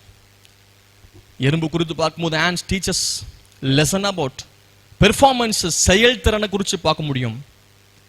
preparedness, தயார் நிலை. ஒன்றுமில்லாத ஒரு நேரத்தில் எனக்கு எல்லாவற்றையும் இருக்கணும், அதுக்காக தயார் நிலையில் இருக்குது. இங்கதான் போய் சேர்த்து வைக்கும்போது சின்ன எறும்பு தாங்க டெய்லி சேர்த்து வச்சிட்டு இருக்குது. சேர்த்து வைக்கிறது பாவம் என்று நான் சொல்லல, கண்டிப்பா வேணும். நல்லவன் தன் பிள்ளைகளுக்கு ஆசை வச்சுட்டு போகிறானா அப்படின்னா தன் பிள்ளைகளுக்கு கூட ஆசை வைக்கணும்னு வேதம் சொல்லுதுங்க. பிள்ளைகளுக்கும் சேர்த்து வைக்கணும்னு சொல்லுது. மூன்றாவது பார்ட்னர்ஷிப், அது ஒரு ஐக்கியம் கற்றுக்கொள்கிறோம் எறும்பிட்ட இருந்து. இந்த காலத்தை அறிந்து செயலாற்றுகிற திறனை கர்த்தர் நமக்கு தரட்டும், விவேகம் உண்டாகட்டும், பெர்சிவரன்ஸ், விடாமுயற்சி. ஹல்லேலூயா. சாமுவேலை குறித்து பார்க்கும், சவுலை குறித்து அபிஷேகம் பெற்ற அந்த புதுசுல கர்த்தர் சொல்றார். 1 சாமுவேல் 10ஆம் அதிகாரம் 6ஆம் வசனம் 7ஆம் வசனம். கர்த்தருடைய ஆவி உன்மேல் இறங்குவார், இந்த அடையாளங்கள் உனக்கு நேரிடும் போது சமயத்துக்கு ஏற்றபடி நீ செய், தேவனோடு இருக்கிறார். இந்த முந்தின வசனம், கர்த்தருடைய ஆவியின் மேல் இறங்குவா, நீ தீர்க்கதரிசன முறை வேறு மனுஷன் ஆவ. இந்த அடையாளம் உனக்கு ஏற்படும் போது சமயத்துக்கு ஏற்றபடி நீ செய், தேவன் உன்னோடு இருக்கிறார். சமயத்துக்கு ஏற்றபடி செய். கர்த்தருடைய ஆவி நம்மேல் இருக்குமானால் சமயத்துக்கு ஏற்றபடி செய்ய முடியும். அதுதான் விவேகம். சமயத்துக்கு ஏற்றபடி நாம் சொல்லிக் கொண்டிருக்கிறோம், குறிச்ச நேரத்தை கர்த்தர் வச்சிருக்கிறார், குறித்த காலம் வச்சிருக்கிறார், நல்லதுதான். ஏற்ற காலம் கர்த்தர் வச்சிருக்கிறார், நல்லதுதான். ஆனா அந்த குறிக்கப்பட்ட காலத்துல நம்ம என்ன பண்றோம்? பொதுவாய் எல்லா சபைகளுக்கும் பொதுவாய் போகிற எல்லா குடும்பத்தும் கொடுக்கிற ஆலோசனை, அது சாமுவேல் ஜெபராஜ். பிள்ளைகள் வீட்டில் இருப்பாங்க, வாலிப பிள்ளைகள், கொஞ்சம் வயதான பசங்க, திருமண ஸ்டேஜ்ல இருக்கக்கூடியவங்க சொல்லுவாங்க, பிள்ளை டைம் ஆயிட்டு இருக்குது, இந்த காரத்துல நீங்க செஞ்சிருங்க. அந்த நாட்களை விட்டுட்டோம்னா பரவு கிடைக்காத அலைன்ஸ், பரவு தேடி தேடி அலையணும். ஆண்டவர் செத்தோம், ஆண்டவர் நேரம், ஆண்டவர் நேரம் சொல்லிட்டு இருக்கிறோம். நம்ம அந்தந்த நேரத்தில் அந்தந்த காரியத்தை பண்ணணும்னு சொல்லுவாங்க. திருமணம் பண்ணி கொடுக்க நேரத்தில் பண்ணி கொடுத்துருங்க அப்படின்பாங்க. படிக்க வைக்க நேரத்தில் படிங்க, வேலை போற நேரத்தில் வேலைக்கு போங்க. அந்த சமயத்தை பயன்படுத்தணும். பல காரியம் சொல்ல முடியும். ஆண்டவருடைய நாமத்துக்கு மகிமை உண்டாவதாக. இரண்டாவது காரியம் விவேகம், அண்டர்ஸ்டாண்டிங். காலத்தை புரிந்து செயல்பட்டால் நிலை நிற்க முடியும். நல்ல நேரத்தில் மட்டும் இல்லைங்க, ஒன்றும் இல்லாத நேரத்திலையும், கஷ்டமான நேரத்தில் நிலை நிற்க முடியும். எப்படி ஒரு எறும்பு சேர்த்து வைக்க முடியாத ஒரு நேரத்தில் நிலை நிற்கிறதோ, எப்படி யோசேப்புக்குள்ள அந்த ஞானத்தை கொடுத்து விவேகத்தை கொடுத்து 7 வருஷம் பஞ்சத்திலும் தேசம் முழுவதையும் காத்தானோ, உபத்திரம், பிரச்சனை, சோதனைகள் வரும்போதும், மணல் மேல கட்டப்பட்ட வீட்டுக்கும் மழை வந்துச்சு, பெருவெள்ளம் வந்தது, பெருங்காற்று அடித்தது. கற்பாறை மேல் கட்டினவனுக்கும் பெருவெள்ளம், பெருமழை, பெருங்காற்று அடித்தது. இப்படிப்பட்ட சந்தர்ப்பம் ஒன்று எல்லா குடும்பத்திற்கும் எல்லா வீட்டிற்கும் உண்டு. ஆனால் நிலை நிற்கக்கூடியது கண்மலையின் மேல் கட்டப்பட்ட வீடு. எப்படி தெரியுமா? வருங்காலத்தை உணர்ந்து, இப்படி ஒரு காலம் ஒன்று இருக்கிறது என்பதை உணர்ந்து விவேகத்தோடு கட்டப்பட்டவன். காலத்தை உணர்கிற ஞானம், அதுதான் விவேகம். மூன்றாவது அறிவினால்.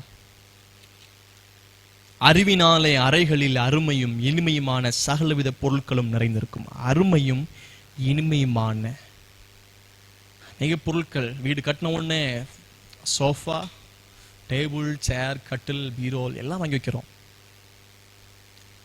ஆனால் வேதம் சொல்லுகிறது, சங்கீதம் 119 97ஆம் வசனம் 99ஆம் வசனம், சங்கீதம் 119 97 99, உமது வேதத்தில் நான் எவ்வளவு பிரியமாய் இருக்கிறேன், நாள் முழுவதும் அது என் தியானம். வசனம் 99, உம்முடைய சாட்சிகள் என் தியானமாய் இருக்கிறபடியால் எனக்கு போதிக்கிறவர்கள் எல்லோரிலும் அறிவுள்ளவராய் இருக்கிறேன். உமது சாட்சிகள் தியானமா இருக்கிறபடினால் போதிக்கிறவர்கள் எல்லோரும் பார்க்கலும் அறிவுள்ளவனா இருக்கிறேன். அப்ப அந்த அறிவை கொடுக்கிறது என்னது? புத்தகம், வேத புத்தகம்.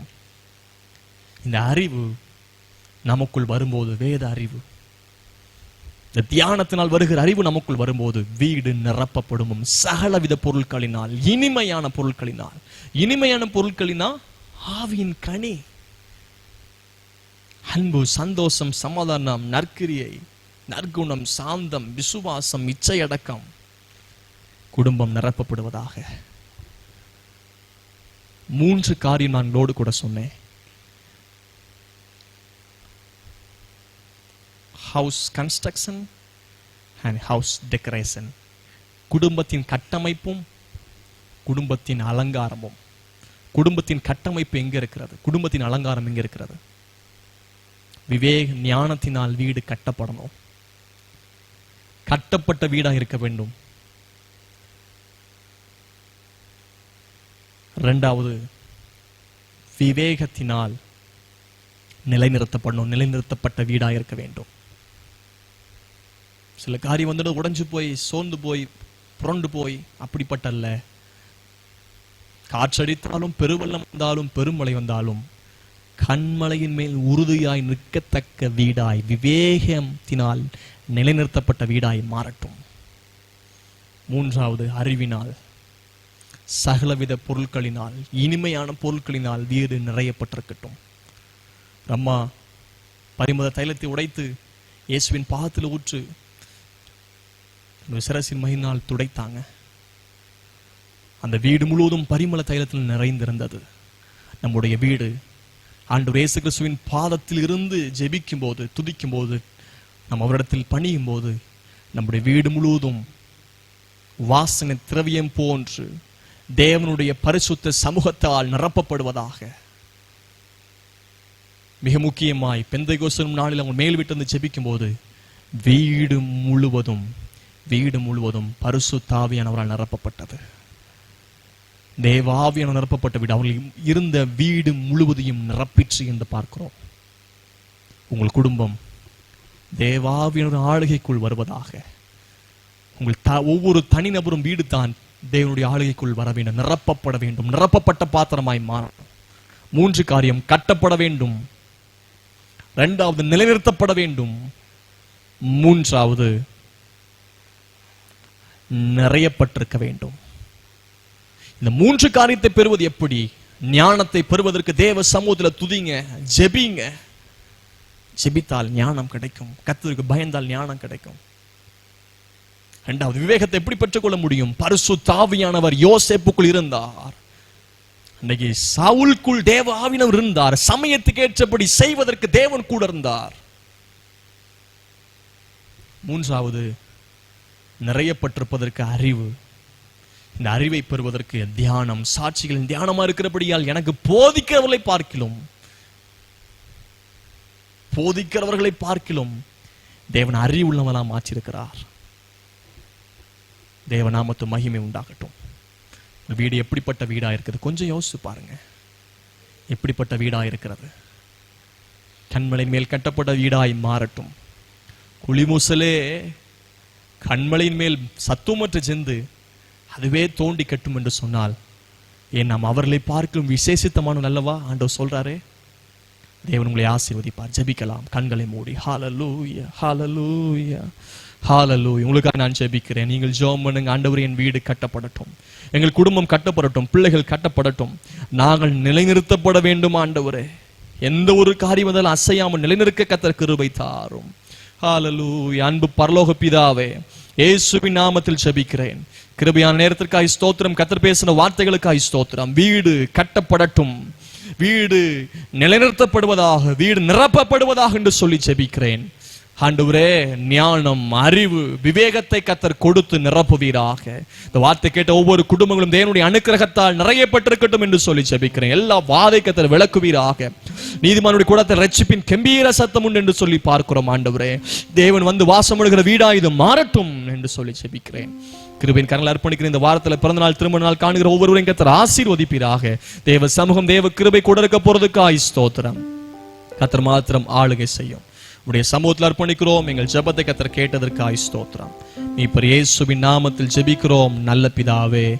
ஆமென், ஆமென், ஆமென். சேர்ந்து சொல்வோம். என் ஆத்துமாவே கர்த்தரை ஸ்தோத்திரி, என் முழுமே பரிசுத்த நாமத்தை ஸ்தோத்திரி.